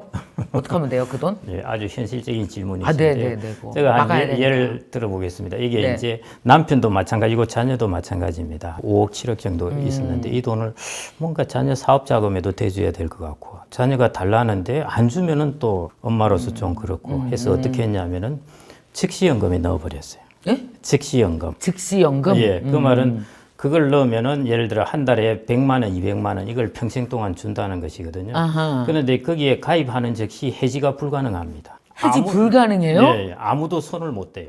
아하. 심지어 가입한 자기도 손을 못 댑니다. 그러니까 자녀나 남편의 입장에서는 저거는 어차피 아무리 소리를 쳐도 저 돈은 어차피 마치 국민연금을 목돈으로 달라는 게 안 되지 않습니까? 안 되죠. 예, 그런 셈이죠. 필요한 사람한테 욕은 되게 먹겠지만 뭐 자기는 욕 안 뭐 먹습니다. 뭐지? 왜냐하면 일주일 이상 어떻게 욕을 해? 돈을 지네가? 가지고 있으면서 안 주면 욕을 듣는데요. 이 야, 돈 없어. 예, 어차피 안 되기 때문에 국민연금을 받는 사람한테 돈을 빌려달라고 해가지고 야, 내 돈 없다는데 아무도 뭐라 그럴 사람이 없거든요. 야, 너 국민연금에 돈 있잖아. 그걸 꺼져. 못하는 것처럼. 예. 진짜 이렇게 되겠군요, 진짜. 혹시 남편이 그럴 가능성이 있으면 막 폼 잡고 하는 거 좋아하면 위험하지. 우리가 그러면 노후를 몇 살부터 노후로 봐야 될까요, 지금? 한 70살부터는 봐야 되죠. 그럼 70살부터 하더라도 거의 20년, 25년 이상이 될 건데 예, 지금 예. 보면 노후 준비라 하면은 적어도 한 60부터 시작이 되고요. 왜 그렇게 말씀을 드리냐면은 주된 직장에서는 나오지만은 여전히 한 70살까지 일을 합니다.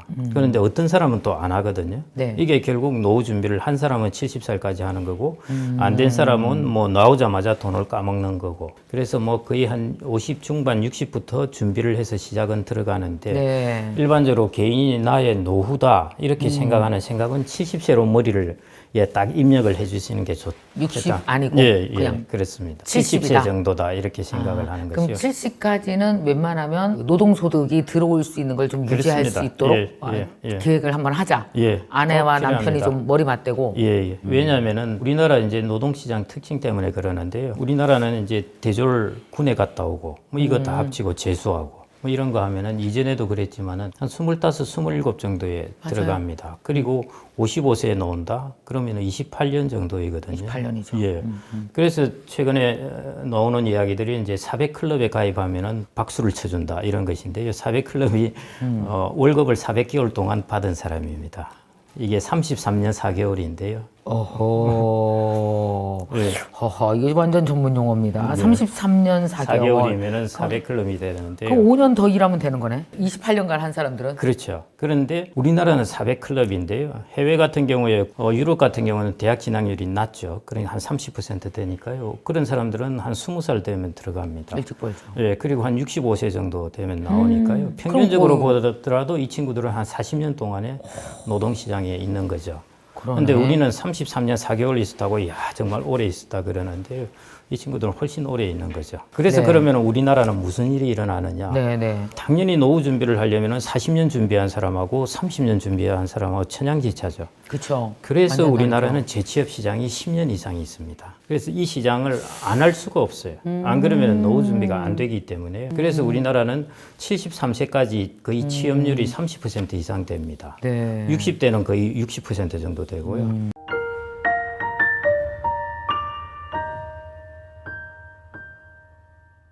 모든 실버타운이 어디 시설에 수용되는 거 아니냐.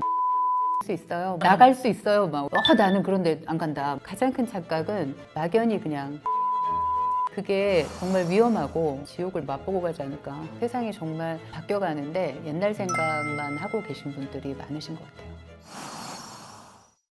자, 오늘은 100세 시대 행복한 노후를 위한 필수 조건에 대해서 좀 얘기를 해보겠습니다. 우리 누구나 다 행복한 노후를 지내고 싶죠.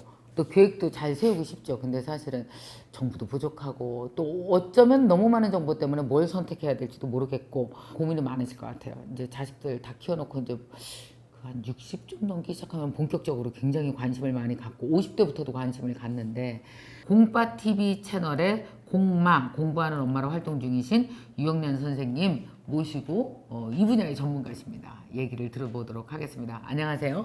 안녕하세요. 네. 아유, 반갑습니다. 네. 그 행복한 그 노후를 위해서 꼭 필요한 조건, 은퇴 후에 행복하게 살기 위해서 어떤 네. 조건이 필요해요? 저희가 많이 생각해 봤는데 저희는 4가지가 필요한 것 같아요. 첫 번째는 돈이 좀 있어야 될 것 같아서 네. 경제력인데 이게 많으면 좋겠지만 뭐 그래도 어느 정도 내가 지금까지 벌어온 결과잖아요. 네. 그러니까 그걸 받아들이고 이 돈을 가지고 어떻게 합리적으로 네. 이제 잘 쓸까 하는 그 능력이 있어야 될 것 같아요. 그렇죠. 근데 이제 돈은 있는데 내가 건강하지 않으면 안 되잖아요. 그래서 몸과 마음이 건강해야 되는 건강력 네, 이게 네. 필요하고 세 번째는 저희가 관계력이라고 생각을 했어요. 네. 내가 돈도 있고 몸도 마음도 다 튼튼한데 정말 나하고 소중한 사람 또 내 곁에 있는 가까운 사람들이 나를 인정하지 않는다면 또 불행해질 것 같아서요. 그렇죠.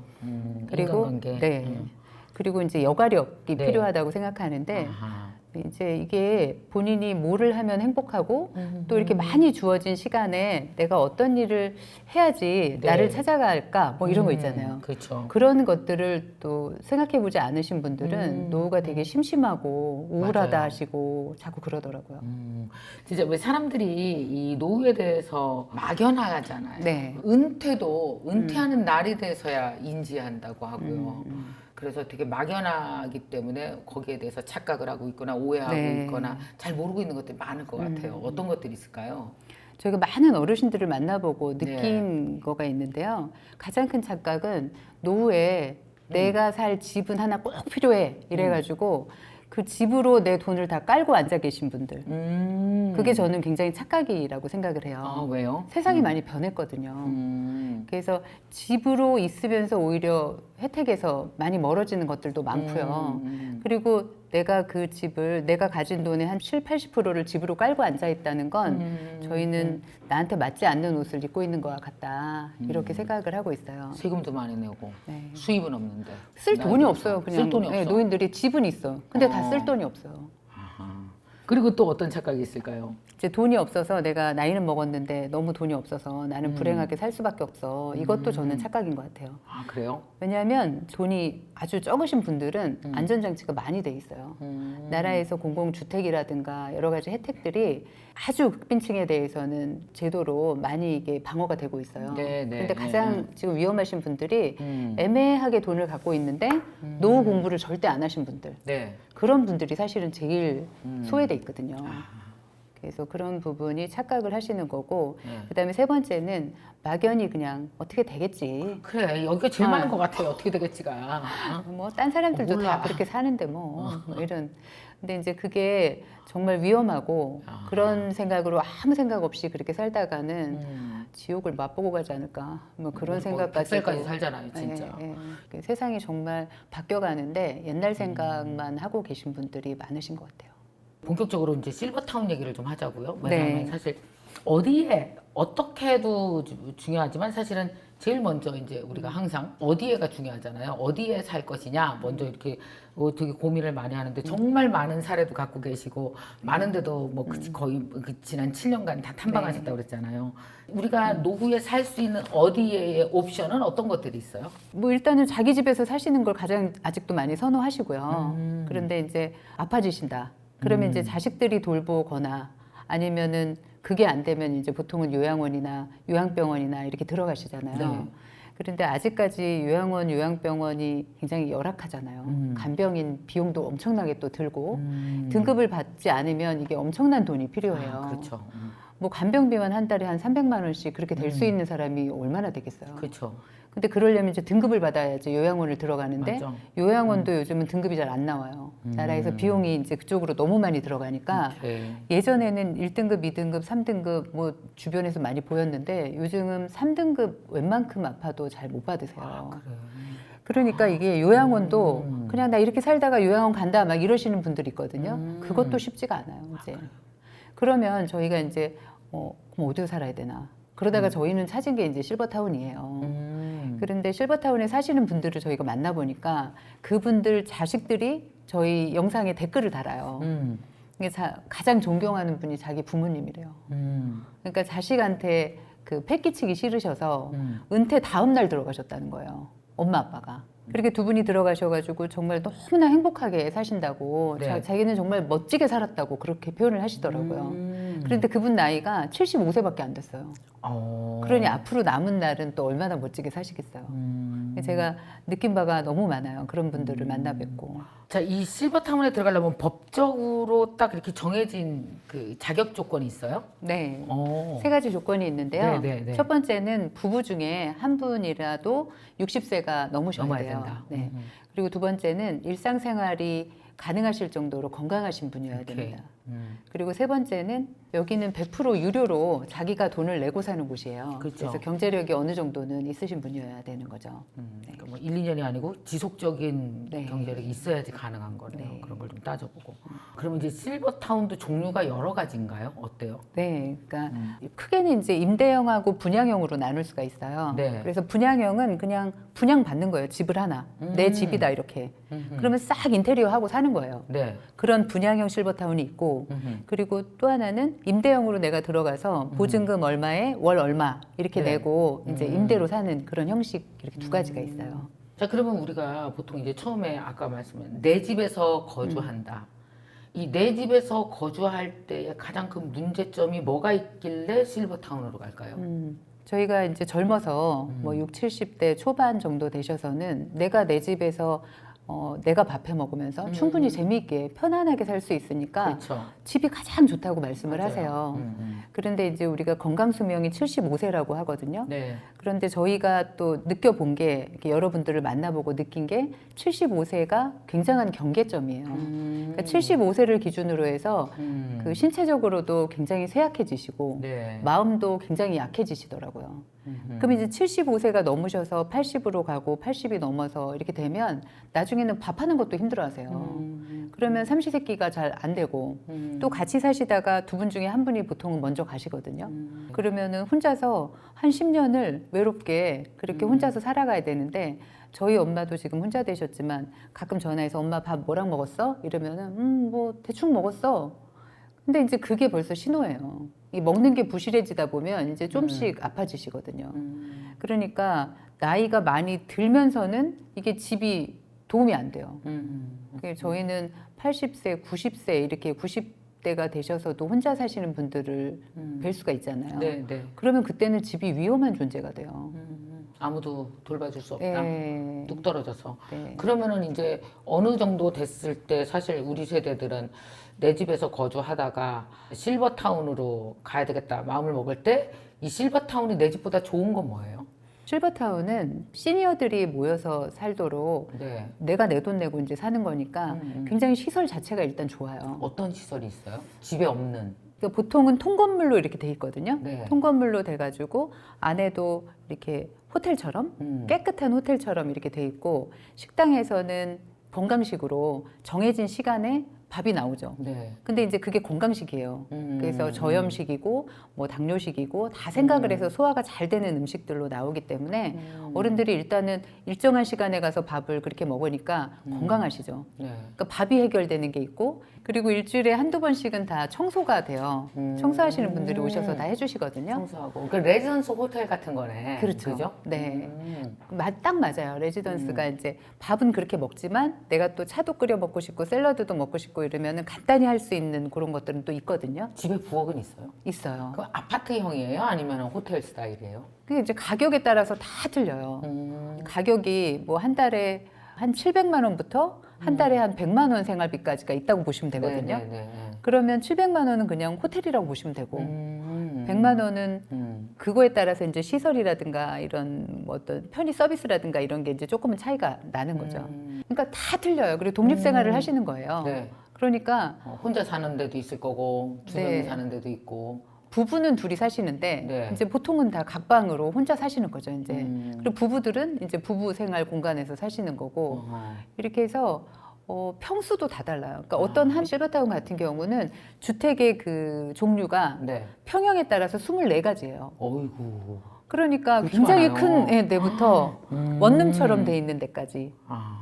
그럼 요즘에 사람들이 이제 실버타운에 대해서 오해를 하는 거예요. 돈이 엄청 많은 사람만 들어갈 수 있다. 이렇게 소문이 많이 났거든요, 실제로. 맞아요. 네. 모든 실버타운이 처음에는 이제 오해를 보통 사람들이 어떻게 했냐면 요양원하고 구분을 못 하는 거예요.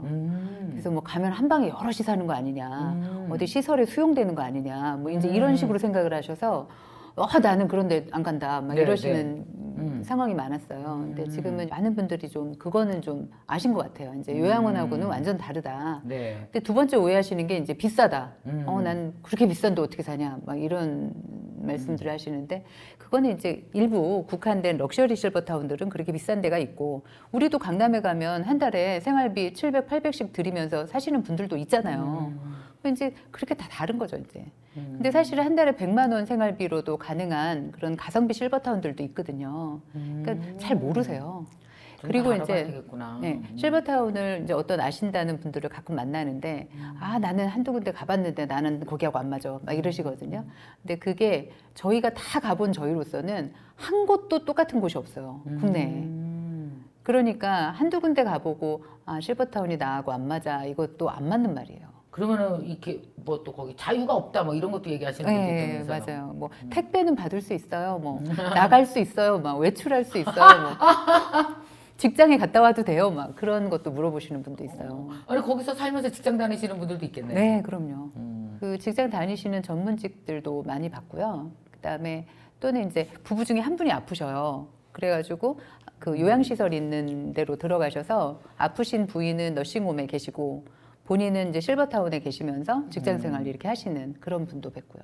그럼 거기 또 병원 시설이 되게 중요할 거 아니에요. 네. 근데 모든 실버타운에 다 이렇게 널싱홈이 있다든지 그런 건 아니잖아요. 네, 맞아요. 네. 이제 지금으로서는 그렇게 요양시설이나 너싱홈이나 이런 거를 가지고 있는 아니면은 뭐 옆에 병원하고 딱 붙어 있는 이런 실버타운들이 있는 반면 네. 아직까지 좀 그렇지 못한 실버타운들도 있기는 해요. 그런데 점차로 이게 수요가 있기 때문에 네. 뭐 요양시설을 같이 한다든가 주간보호센터를 같이 운영을 한다든가 네. 아니면 부속 의원이라든가 이렇게 아니면 뭐 월수 이래서 근처에 인근에 있는 병원 선생님들이 진료를 보러 오신다든가 이렇게 자꾸 맞춰져 가는 네, 그런 추세입니다. 그럼 실버타운 들어가기 전에 우리가 꼭 체크해봐야 된다라는 네. 건 뭐가 있을까요? 체크리스트가. 일단은 본인의 경제력을 좀 따져보셔야 돼요.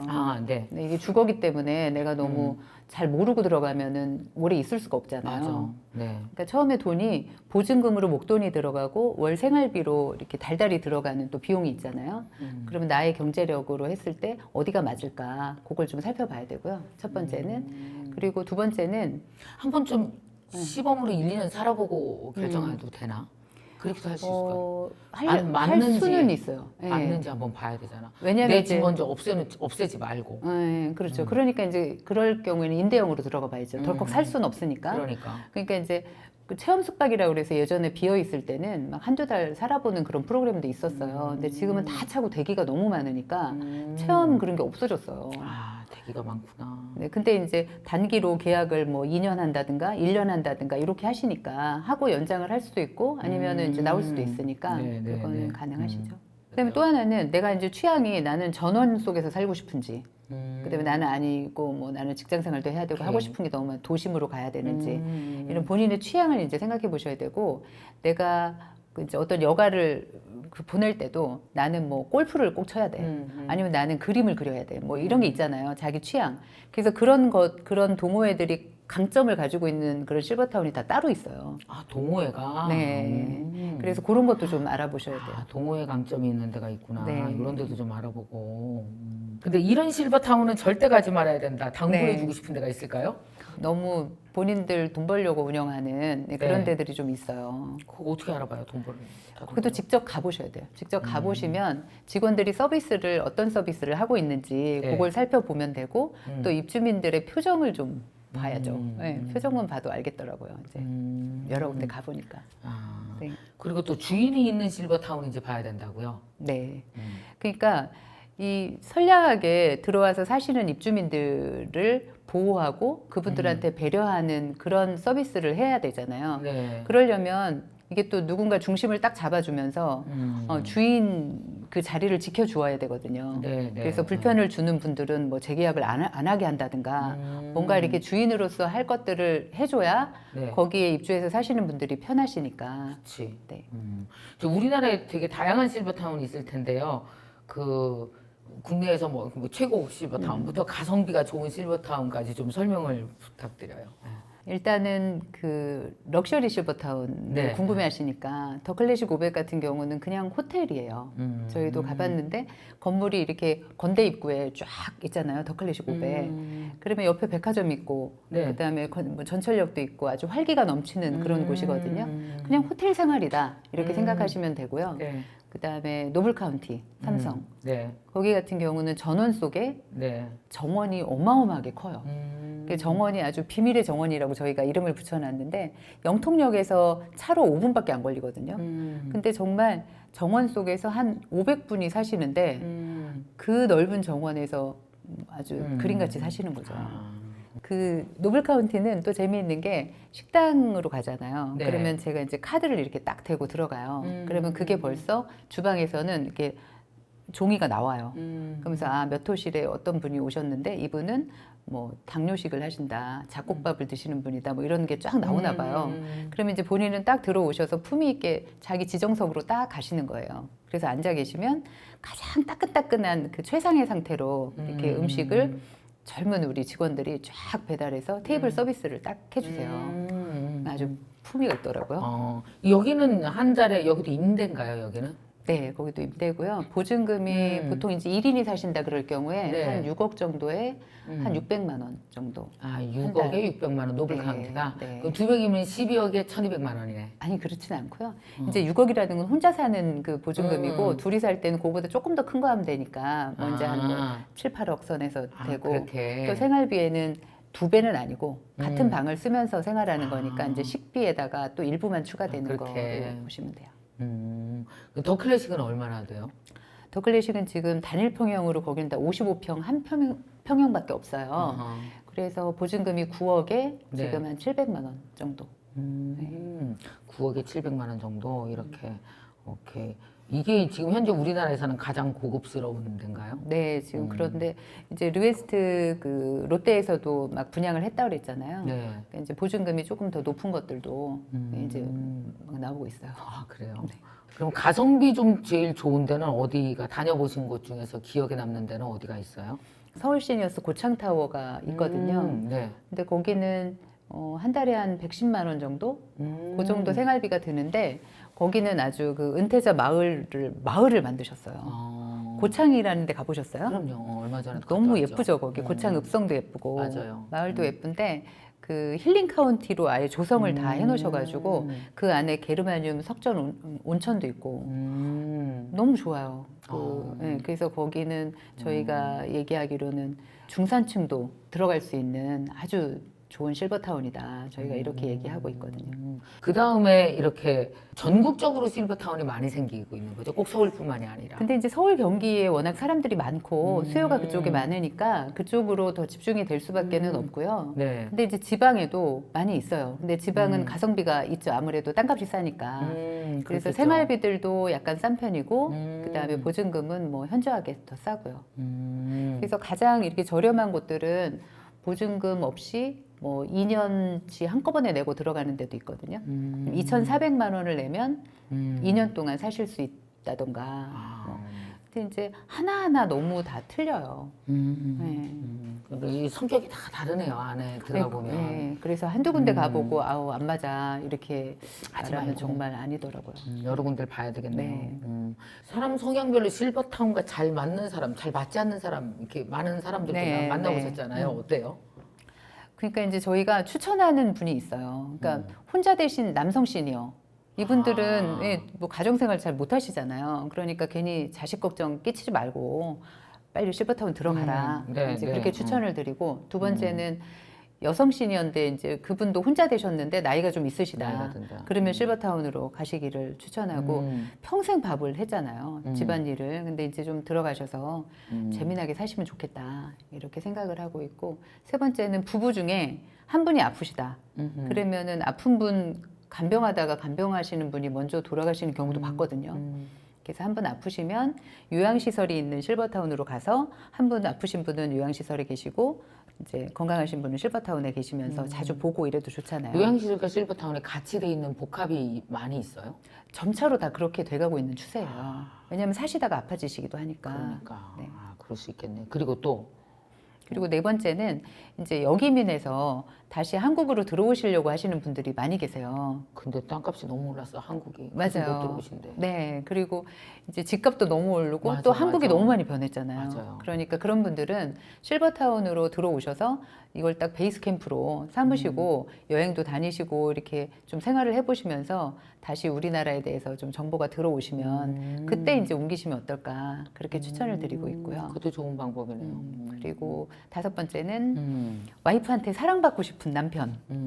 여기 보니까 그 노블 카운티에도 어떤 분이 그 맞벌이만 하시느라고 서로 이렇게 대면 하셨대요. 서로 바빴고 사이가 별로 안 좋았나 봐요. 근데 이제 실버타운에 딱 들어오고 나니까 둘이 계속 같이 붙어 있잖아요. 근데 처음에 너무 어색하더래요. 그래서 이거 어떻게 보내야 되나 막 이랬는데 나중에 이제 본인들이 점점 이 여가 시간을 어떻게 보내야 되고 이런 걸 이렇게 생각하시면서 같이 산책하고 또 집안일에서 와이프가 벗어나니까 화낼 일이 없다는 거예요. 싸울 일이. 그래서 사이가 점점 좋아지셨다는 그런 분도 뵀어요. 그렇군요. 알겠습니다. 자, 앞으로 우리는 이런 세월이 아니라 진짜 우리가 흔히 노후라고 하는 세월이 뒤로 뭐 거의 30년 이상이기 때문에 요 본격적으로 네. 경제에 맞춰서 관계라든지 아까 말씀해 주신 것, 내 여가는 어떻게 지낼 것인지, 어디서 어떻게 부분에 대해서 한 번도 생각을 안 해보신 분들이라면 실버타운에 대한 서치도 해보시면서 어디서 어떻게에 대한 우리의 옵션을 좀 더 많이 좀 이렇게 넓히면서 생각해 볼 수 있는 기회가 되셨으면 좋겠습니다. 자, 오늘 이렇게 나오셔서 좋은 실버타운에 대한 정보도 많이 주시고 노후에 대한 인식을 다시 한번 또 이렇게 할 수 있게 힌트를 주셔서 고맙습니다. 네, 감사합니다. 감사합니다. 네, 감사합니다.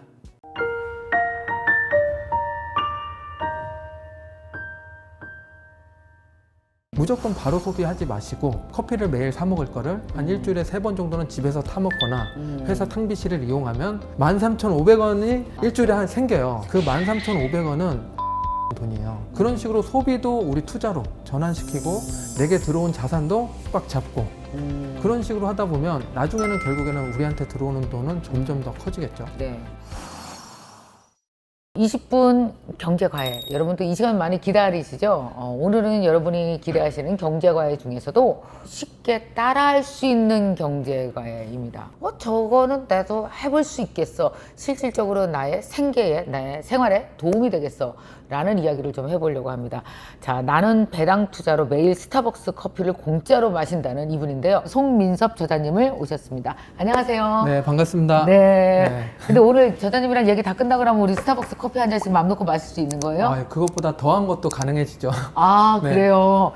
사실은 참 송민석 저자님 같은 분들이 감사한 것이 뭐냐면 이렇게 뭐 책으로 쓰건 말로 하면 되게 간단하지만 자신이 이거를 실제로 해봤을 땐 꽤 오랜 세월이 걸렸고 네, 맞아요. 그 노하우로 정리돼서 이게 10페이지, 20페이지로 나오기 전까지는 혼자서 애쓰고 고생한 게 되게 많았을 것 같거든요. 시행착오도 좀 하고. 그렇죠. 네, 맞아요. 숲의 TV? 네. 유튜브를 운영하고 계시잖아요. 그래서 유튜버이자 책 쓰신 저자이신데 자기소개를 좀 해주세요. 어떻게 이제 이 길로 들어서셨는지. 우선은 제가 5년차 유튜버고요. 오, 오래 편수는 하셨네. 한 600편 넘게 영상을 만들었어요. 와. 그러다 보니까 그게 다 이제 정보 공유랑 제가 공부한 내용들 네. 그런 거 기반으로 제가 실제로 또 투자를 했었고 아하. 그거 이제 결론들이 이제 좀씩 더 두각이 나면서 아 이런 식으로 하면 좋겠다 하면서 굳어진 내용들을 이제 책으로 이제 써내기 시작했습니다. 아, 그렇군요. 이번에 쓰신 책은 세 번째 책이고. 자, 그러면 오늘은 정말 전업 투자자를 우리가 누구를 만들려고 하는 게 아니잖아요. 네. 내 생업이 있어. 네. 뭐 생업이 유튜브시면 나는 어떤 사람은 직장에 다녀. 아니면 뭐 전문적인 일을 하고 있어. 근데 여기서 그 노동소득으로 소득을 얻은 걸 가지고 현명하게 동시에 네. 내가 자는 동안, 내가 일하는 동안도 돈이 일할 수 있게 투자를 잘하는 것. 네. 요걸 오늘 알려주시려고 그러는 거 맞아요. 맞나요? 맞습니다. 그래. 정확해요.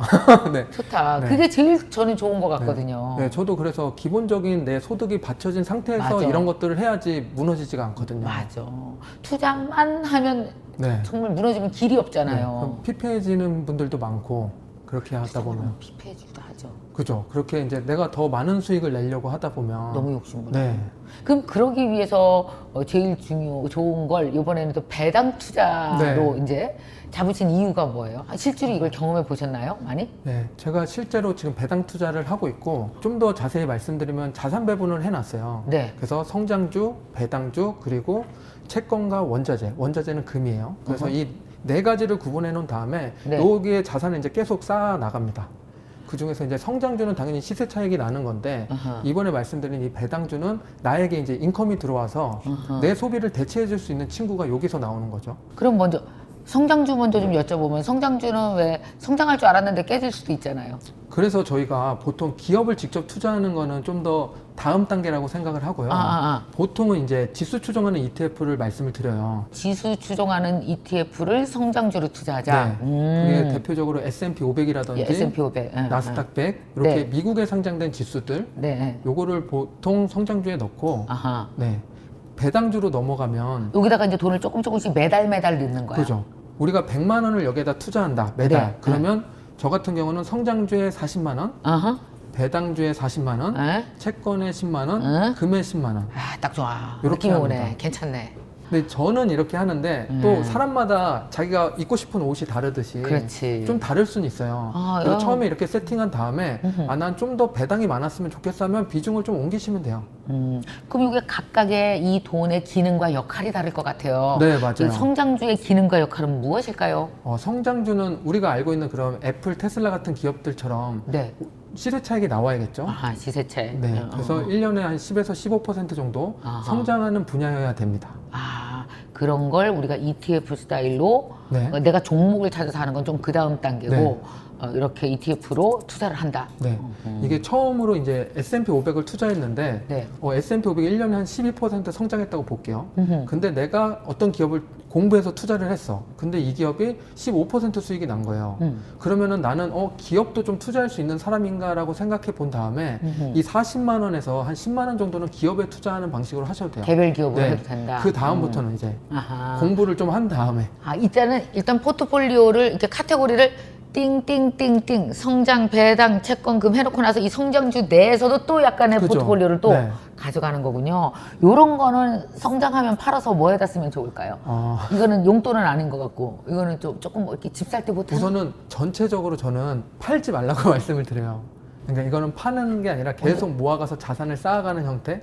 우리가 부동산도 보면 우리가 살고 있는 집은 꾸준히 자산 증식이 되잖아요. 네. 그래서 웬만하면은 팔지 말고 내 자산이 끝까지 올라갈 때까지 버티면서 당연히 저희 소득에서 일부 생활비는 다 쓰고 있잖아요. 그래서 이 자산이 어느 정도 쌓였는데 근데 나중에 정말 한 5년, 10년에 한번 말씀하신 것처럼 집을 사야 될 경우가 있을 수 있고 아니면 결혼을 하는 자녀에게 도와줄 수도 있고 그랬을 때 이제 피치 못할 사정으로 빼는 거는 괜찮습니다. 여기는 계속 쌓아가라. 쌓아가는 개념으로 우선 생각해 보시고 그래서 사실은 자산을 나누는 거죠. 어떤 네. 거는 건드리지 않기 위해서. 모든 자산을 건들지 않는 게 우선 좋습니다. 계속 쌓아간다고 생각하고 사람이 써야지 왜 안 거? 우선 이렇게 모아가다 보시면 이제 배당주에서 또 배당금이 나오기 시작하니까 거기서 우선 내 소비를 쓰는 걸 먼저. 숨통이 배당주에서 네. 좀 트이겠구나. 네. 자, 그러면 배당주 얘기를 좀 해줘요. 배당주는 한 100이면 40% 정도 하신다고 했는데 네. 이 배당주의 역할과 기능은 또 어떤 게 있을까요? 배당주는 당연히 기업이 일을 잘하면 주주에게 나눠주는 돈이 배당금이잖아요. 네, 그렇죠. 그래서 그 배당금을 우리가 이제 받게 되면 이제 거기서 나오는 돈으로 소비를 하는 거죠. 보통 분기마다 배당을 줘요. 분기. 네, 3개월에 한 번씩. 아하. 그래서 그거를 이제 기업들을 잘 골라서 내가 투자하면 3개월에 한 번씩 그 받은 돈으로 아까 말씀드린 커피를 사 먹을 수도 있고 네, 네. 이제 쉽게 말씀드리면 한 500만 원이 모였다. 네. 그럼 거기서 5%의 배당이 나오면 한 2만 원 정도가 돼요. 네. 그러면 저 같은 경우는 통신비가 해결이 됩니다. 전 통신비가 13,000원 나오거든요. 그래서 전화 안 해요, 잘? 지금으로는 충분합니다. 다 와이파이로 쓰나? 네. 요즘에 다 되어 있잖아요. 카페도 그렇고. 그게 아니면 책값으로 쓰셔도 돼요. 오케이. 2만 원 정도면 책값 쓰잖아요. 맞아, 그럼 맞아. 매달 내 자기 개발 비용을 책값으로 맞아. 대처할 수 있습니다. 내 돈 안 들이고 책을 살 수 있는 거예요. 1,000만 원을 투자하면은 실비보험값이 나옵니다. 3천만 원을 투자하면 관리비가 빠지고 그렇게 얘기하니까 딱딱 맞네. 이런 식으로 금액을 좀 높여가다 보면은 나의 생활비가 하나 두 개씩 채워져요. 오. 그러면 이제 전체 생활비가 채워지면 이제 그게 경제적 자유에 거의 도달하는 순간이 아닐까 싶습니다. 재밌다. 그러면 정말 우리 저자님께서는 현재 배당 투자로 정말 얼마나 많은 소비를 충당하고 있는지 궁금합니다. 저는 왜 베테랑이니까. 제 소비는 다 배당금에서 우선 나오고 있어요. 제 돈을 많이 쓰는 건 아니니까 그래서 2인 가구가 먹고 살 만큼 배당금으로 받고 있습니다. 대박인데? 제가 뭐 이 배당주가 좋으니까 이걸 사라 뭐 이런 건 전혀 아니고 여러분 그 투자는 꼭 그 개인이 판단하셔야 되지만 그래도 궁금한 건 한 2개, 3개 정도 올해 2023년도 배당주로 했던 건 어떤 게 있으신지 본인의 경험으로만 얘기해 주시면 뭐가 있었어요? 우선은 조심스럽게 말씀드리면 우선 기업 말고 네. ETF를 먼저 하시길 권장드려요. 이것도. 이 네. 배당주도 ETF로? 당연히 ETF가 네네네. 있습니다. 어떤 종목이에요? 그래서 미국에서 10년 동안 배당을 늘려온 기업만 모아서 100개의 기업을 모아놓은 ETF가 SCHD가 있어요. 배당 성장률도 높아서 이제 올해보다 내년에 배당을 더 주고 내후년에 배당을 많이 주는 ETF라서 이것도 리스크를 엄청 해지하는 거네. 그죠. 그런 기업만 100개를 모아놓은 거니까. 맞아요. 우선 이렇게 먼저 다가가시는 게 좋아요. 뭐 개별 기업으로 가면은 또 리스크가 커지잖아요. 그죠? 그렇다고 이제 워런 버핏이 투자한다고 코카콜라를 그냥 덥석 투자하는 것보다 그거는 이제 워런 버핏이 한 10년, 20년 전, 30년 전에 투자했으니까 지금의 배당률까지 올라온 건데 워런 버핏은 지금 투자금의 절반을 배당금으로 받고 있어요. 정말? 네. 그 배당금이 그럼- 계속 오르니까. 야, 그분은 진짜 배당의 천재시구나. 네. 오래되면 될수록 그게 되게 좋아져요. 그럼 이게 노후 전략으로 배당이 굉장히 중요하네. 좋겠다. 나중에 꼭 연금 이것만 생각할 게 아니라, 네. 그죠? 이거를 또 다른 시각으로 보면 제가 해외 직접이라고 말씀을 드렸는데 연금저축으로도 투자가 돼요. 우리가 보통 노후 준비한다 그러면 연금저축을 많이 생각을 하잖아요. 맞아요. 개인연금으로 하는 것 중에 이제 ETF를 투자할 수도 있는데 거기서 SCHD가 국내 버전으로 있어요. 그래서 한국에서도 투자할 수 있습니다. 한국에서도 외국 거야? 아니면 한국 기업에? 이제 외국 건데 한국에서 이제 가져다가 이제 나도 이거 ETF 쓸게 하면서 이제 비용을 좀 내고 사용하고 있는 거죠. 그런 게 있어요. 그럼 어쨌든 SCHD 같은 이런 배당주 ETF에다가 네. 투자를 한다라는 건 이건 어떤 식으로 투자나요? 매달 계속 같은 금액을 조금씩 업 시키나요? 어떻게 저는 할까요? 무조건 매달 같은 금액을 넣으라고 말씀을 드려요. 그래서 같은 비중으로 4411을 이거 자동이체로 나가는 거예요? 아니면 이거는 이제 근데 직접 하셔야 됩니다. 자동이체가 아니고 본인이 직접 넣어야 돼 늘. 그냥 한 달에 한 번씩 한 10분 들여서 이체한 다음에 요거 매수 한번 눌러주는 작업을 하셔야 돼요. 그리고 거기를 뽑지 않고 그냥 계속 두면은 네. 그러니까 배당금을 나왔을 때 배당금을 내가 찾아도 되지만 네, 안 그렇죠. 찾아도 되죠. 안 찾으면 그 돈을 가지고 또 투자할 수도 있죠. 재투자를 배당금을. 그렇죠. 그러니까 주식 수가 늘어난 만큼 배당금도 늘어나니까 네. 수량을 최대한 많이 늘리면 나한테 나중에 돌아오는 돈은 더 많아지겠죠. 그래서 지금 굳이 필요하지 않는 돈이라면 계속 재투자하면서 나중에 내가 소득이 끊겼을 때 지금 한 4, 50대면 한 10년 뒤, 20년 뒤를 바라보고 우선은 1, 20년은 모아서 꾸준히 투자하고 한 60대부터 한 100만 원, 200만 원씩 꾸준히 나오는 구조가 됐으면 이제 거기서 이제 뺏는다고 생각하시면 되죠. 그러네. 네. 없어지는 돈이 아니잖아. 그건. 맞아요. 내가 배당금을 받아도 내 원래 투자한 돈은 남아 있는 그대로 거잖아. 있죠. 그대로 있는 거잖아. 네. 굉장히 괜찮네. 이거를 뭐 장기적으로 10년, 20년 보고 하는 건 되게 좋은 전략이네요. 그래서 무조건 저는 장기 투자하라고 권장을 드려요. 배당자, 워렌 버핏이 얘기하는 장기 투자가 그런 개념인가 보다. 맞아요. 그래서 보통은 우리가 월급을 받으면 그냥 소비를 하는 형태가 많잖아요. 근데 이 월급을 자산에 넣고 자산에서 나온 돈을 쓰면은 자산은 가만히 있는단 말이에요. 그래서 이 방식을 어떻게든 만들어내면은 우리가 좀 더 편한 삶을 살 수 있게 됩니다. 말하자면 왜 이런 거죠. 이렇게 있는데 조금 삐져서 살이 이렇게 네. 나와. 그럼 그거 잘라서 네, 하는 맞아요, 거고 요건 맞아요. 그대로 있는 거야. 그지? 그래서 닭으로 치면 달걀이 나오면 그 달걀이 나오는 달걀을 거네. 쓰는 거죠. 달걀을 먹는 거지 닭을 네. 잡아먹는 게 아닌 그죠? 거야. 그 닭을 계속 늘리면은 달걀이 그치, 계속 많이 많아지니까 나와야겠지. 그 달걀을 계속 쓴다고 생각하시면 돼요. 그렇구나.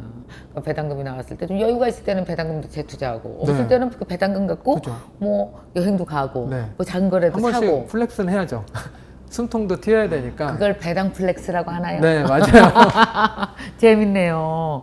이거는 진짜 월급 타서 사시는 분들에게도 되게 유용한 네. 또 굉장히 리스크하지도 않은 좋은 방법인 것 같네요. 그리고 나머지 이제 10%를 채권과 금으로. 네. 채권과 금은 좀 안전자산의 개념이라고 보시면 돼요. 네, 네. 혹시라도 주식이 떨어지면 반대로 이 친구들이 올라가는 경향이 있으니까 내 자산이 나중에 쪼그라드는 거 아니야 이런 걱정이 되잖아요. 네, 그랬을 네. 때 반대로 올라와서 상세해주는 친구, 보험 같은 애라고 생각하시면 됩니다. 잘 키운 배당주 하나가 마르지 않은 돈의 샘물이 된다 했는데 우리 어떤 라이프 스타일과 되게 잘 맞아떨어지는 것 같다는 생각이 들면서 갑자기 책에 대한 관심이 훅 생겨서 좀 읽어봐야 되겠다. 나도 좀 봐야 되겠다. 보고 좀 포트폴리오를 다시 한번 봐야 되겠다는 생각이 딱 들었습니다. 자, 이제 책 표지에 보면 뭐 튼튼한 배당주 하나 열태매주 안 부럽다 쓰셨는데 네. 요즘에 이렇게 막 빅테크 이슈 나오고 막 네. 이제 뭐 그런 거 있잖아요. 이제 금리 안정되기 시작하면 이제 다시 주식이 뜨고 막 그러면서 이렇게 이슈들이 막 떠오를 때 이런 테마주로 막 우리가 움직이고 싶잖아요. 근데 네. 이렇게 배당주 그러면 이렇게 너무 느리게 가는 것 같고 답답해 보이는데 네. 어떠세요? 제가 생각하기에는요. 당연히 그런 걸 쫓아가서 수익을 내면 좋긴 하죠.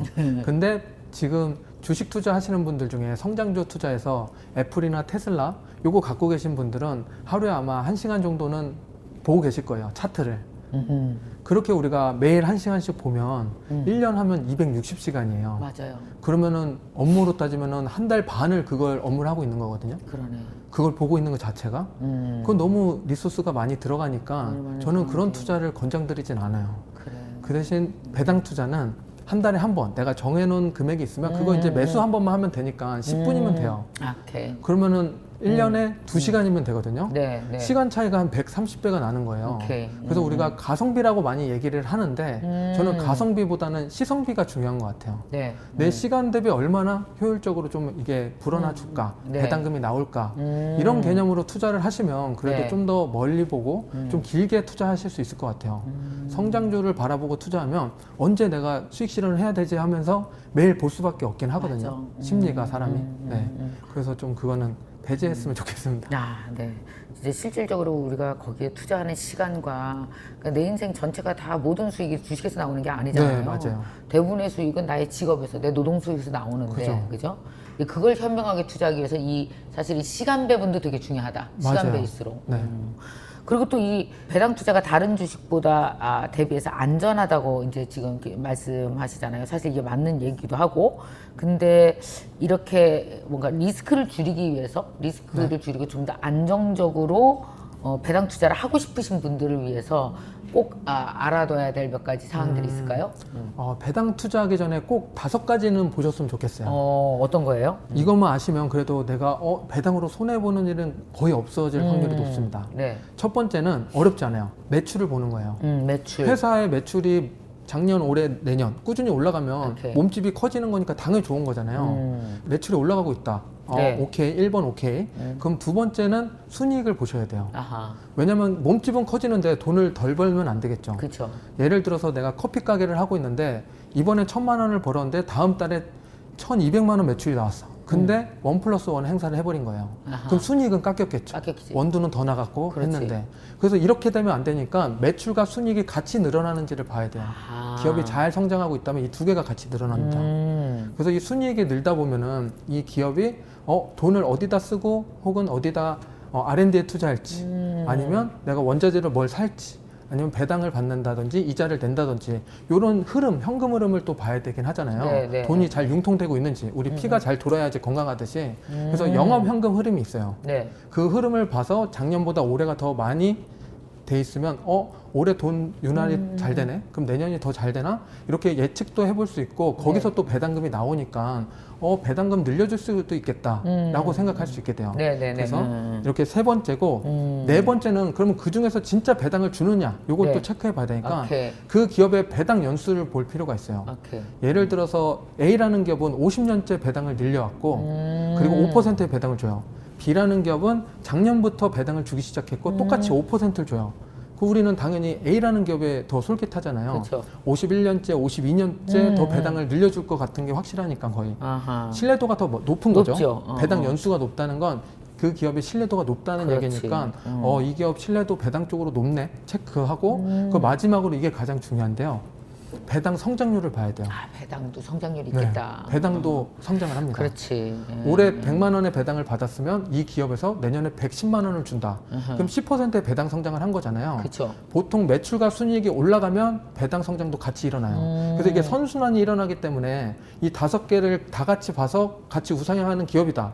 그럼 이건 투자할 만한 가치가 상당히 높은 있는 거죠. 거죠. 이런 식으로 딱 5가지만 보고 투자를 하시면 됩니다. 아, 정말 이렇게 내가 좋아하는 기업, 또 이렇게 배당 잘 주는 기업, 이렇게 배당 투자를 잘 해서 그 커피를 배당으로 사 먹었을 때 첫 기분은 어떠셨어요? 그거 나 되게 궁금해. 실제로 배당으로 뭐 이렇게 살짝 끓여서 뭐 소비했을 때, 네. 내가 원하는 거 샀을 때, 그게 뭐였어요? 첫 소비는 응. 리얼티 인컴이라는 회사였어요. 어. 월 배당을 주는 기업인데요. 니치 네. 기업이에요. 어. 그래서 월세처럼 나오는 그런 배당주인데요. 이거를 가지고 치킨을 사 먹었죠. 그래서 그 맛있었겠다. 네, 아내한테 그랬죠. 이거 리얼티 인컴이 사준 거야. 아. 그러니까 기업이 사준 거야 라면서. 아니, 그러니까 이게 투자를 해서 작은 돈이지만 맨날 뭐 크게 뭔가 하기보다 내가 노동소득은 그대로 두고 내가 투자해서 치킨값이 나왔을 때 기분 좋았겠다. 좋죠. 내 돈, 내가 번 게 아니라 내 돈이 벌어서 온 거니까. 그러니까. 기특하죠, 그 돈이. 내 돈이 벌어서 온 돈이잖아. 네. 자, 그 마지막으로요, 우리 이렇게 경제적으로 뭔가 포트폴리오를 잘 만들어서 좀 이렇게 안정된 생활로 들어가고 싶잖아요. 네, 맞아요. 근데 우리가 안정된 생활로 들어가고 싶어서 재테크에 너무 세게 드라이브를 걸고 많은 걸 이렇게 거기다 몰았다가 되게 상처 입는 분들도 많은데 네, 맞아요. 내 생활이 되고 기쁘게 행복하게 할 수 있을 만큼 돈이 날 도와야 되잖아요. 내가 돈에 빠지면 안 되고. 맞아요. 그럴 수 있는 어떤 노하우랄까? 어떤 철학이 이제 지금쯤 생기실 것 같은데 어떤 게 있을까요? 우선은 그런 철학까지는 아니지만 우선 제가 현금 흐름을 중요하게 생각하긴 했어요. 네. 내 생활에서 돈이 어떻게 흘러가야 되느냐. 그렇게 생각하면 우리가 주식을 투자하던 부동산을 투자하던 좀 생각이 바뀌실 것 같은데 무조건 바로 소비하지 마시고 내게 들어온 돈을 소중히 어떻게 불려서 생활을 할 수 있을까를 생각해 보면은 좀 더 공부하시게 될 것 같아요. 네. 그래서 저도 그렇다 보니까 우리가 커피를 매일 사 먹을 거를 한 일주일에 3번 정도는 집에서 타 먹거나 회사 탕비실을 이용하면 13,500원이 일주일에 한 생겨요. 생겨. 맞아. 그 13,500원은 한국에 상장된 S&P 500 한 주 살 수 있는 돈이에요. 그럼 매주 한 주씩 살 수가 있어요. 커피값 아껴서. 오케이. 그런 식으로 소비도 우리 투자로 전환시키고 내게 들어온 자산도 꽉 잡고 그런 식으로 하다 보면 나중에는 결국에는 우리한테 들어오는 돈은 점점 더 커지겠죠. 네. 그리고 그걸로 생활하다 보면 좀 더 여유가 생기고 그렇습니다. 근데 잔재미가 있겠어요. 돈을 네. 모아가는 그죠? 그래서 스트레스 아니에요? 재밌어요? 재밌어요. 저는 그게 재밌어서 그래? 더 열심히 하고 제 채널에서도 수페 챌린지라고 지금 이 말씀드린 커피값 아껴서 투자하는 행위를 해요. 지금 2년째 한 2,300명 분이 계속 꾸준히 해주고 네. 계신데요. 적립식으로 투자하는 습관이 생겨가니까 이제 정말 습관처럼 투자하시는 분들이 많아졌어요. 이게 이제 10년 뒤, 20년 뒤 되면 자산이 꽤 많이 늘어나 있겠죠. 네. 단지 커피값이라고 생각했던 13,500원이 20년 뒤에는 뭐 1억 이렇게 돼 있으면 괜찮잖아요. 13,500원은 우리가 커피값 3잔값 4,500원에 곱하기 3 오케이. 한 개, 그러니까 그 정도만 아껴서 우선 소비를 투자로 하는 행위를 해보면 어떨까라는 생각으로 투자로. 이런 챌린지를 시작을 했었어요. 그럼 그 챌린지에서는 보통들 한 달에 한 얼마 정도를 사시는 그럼 분들이 일주일에 하나씩이니까 4주를 사는 거죠. 일주일에 매주 한 주에 일정한 뭐 예를 들어서 월요일이면 월요일에 들어가서 그걸 사는 거야. 저는 금요일마다 삽니다. 일주일 아낀 거를 금요일 날 사고 일주일 아낀 거 아낀 금요일 거를 날 사고. 금요일 날 사고 네. 이렇게 챌린지를 해. 그러려면 이제 다들 이제 주식 계좌를 다 만들어야 될 것이고 그죠. 그다음에 만드는 것부터 가르쳐 줘요. 그럼 아 그거는 증권사 이제 이거 유튜브에 보면 많이 나오니까 미리 그냥 가서 보고 만들어줘. 만드시고 우리는 적립식으로 쌓아가는 투자를 해보자 해서 습관을 같이 만드는 개념으로. 습관. 그러면 이제 말하자면 배당을 만드는 습관을 배우는 네. 거네요. 그래서 어떤 분은 저는 지금 커피값을 얘기했는데 예. 어떤 분은 이제 저 금주 시작합니다. 금연합니다. 하면서 담배를 이제 안 피면서 투자하시는 분도 있고 아하. 자녀 계좌로 이제 조금씩 넣어주고 싶어서요라고 시작하는 분들도 있어요. 그렇지. 그래서 이제 각자 이유는 달라요. 하지만 그 적립식으로 넣는 습관을 기르는 게 중요한 거니까 그렇죠. 제가 이제 러닝메이트로 한 20년, 30년 뛰어갈 테니 같이 뛰어갑시다라고 하면서 하고 있습니다. 자, 오늘 이렇게 나는 배당 투자로 매일 스타벅스 커피를 공짜로 마신다라는 아주 좋은 작지만 여러분들이 이렇게 한 번쯤 실천해 볼 수 있는 돈에 대한 성실한 습관을 알려주는 좋은 책을 갖고 오늘 또 이렇게 저와 함께 얘기를 나눠봤습니다. 오늘 경제과에는요, 여러분들이 진짜 한번 해볼 수 있을 것 같아요. 해볼 수 있을 것 같아요. 저도 이 말씀 딱 들으니까 사랑하는 우리 뭐 한 3,000명의 미모리한 분들에게 이거 알려주면 되게 재밌겠는데? 라는 생각이 저도 싹 들을 만큼 저도 되게 매력적이었습니다. 자, 이제 마지막으로 2024년도 돈에 대해서 매이지 마시고 묶이지 마시고 행복하게 사시라고 이렇게 또 오랜 경험자로서 한 말씀 해주세요. 우리가 돈이 다 중요한 건 맞는데 이 돈에 말씀하신 것처럼 묶이지 말려면 돈이랑 좀 떨어질 필요도 있긴 해요. 네. 그 대신 주기적으로만 관리해주자 이런 마인드를 갖고 시작하면 좋겠고요. 그리고 꿈을 너무 크게 갖지 마시고 네. 작은 것부터 실천하는 게 중요한 것 같아요. 오케이. 그래서 제가 좋아하는 말 중에 작은 경첩이 모여서 큰 문을 연다는 이야기가 있는데 투자도 배당 투자도 그런 작은 경첩들을 하나씩 모으다 보면 오케이. 결국엔 내 소비가 모든 기업에서 나오는 소비가 될 겁니다. 네. 아유, 오늘 너무 고맙습니다. 네.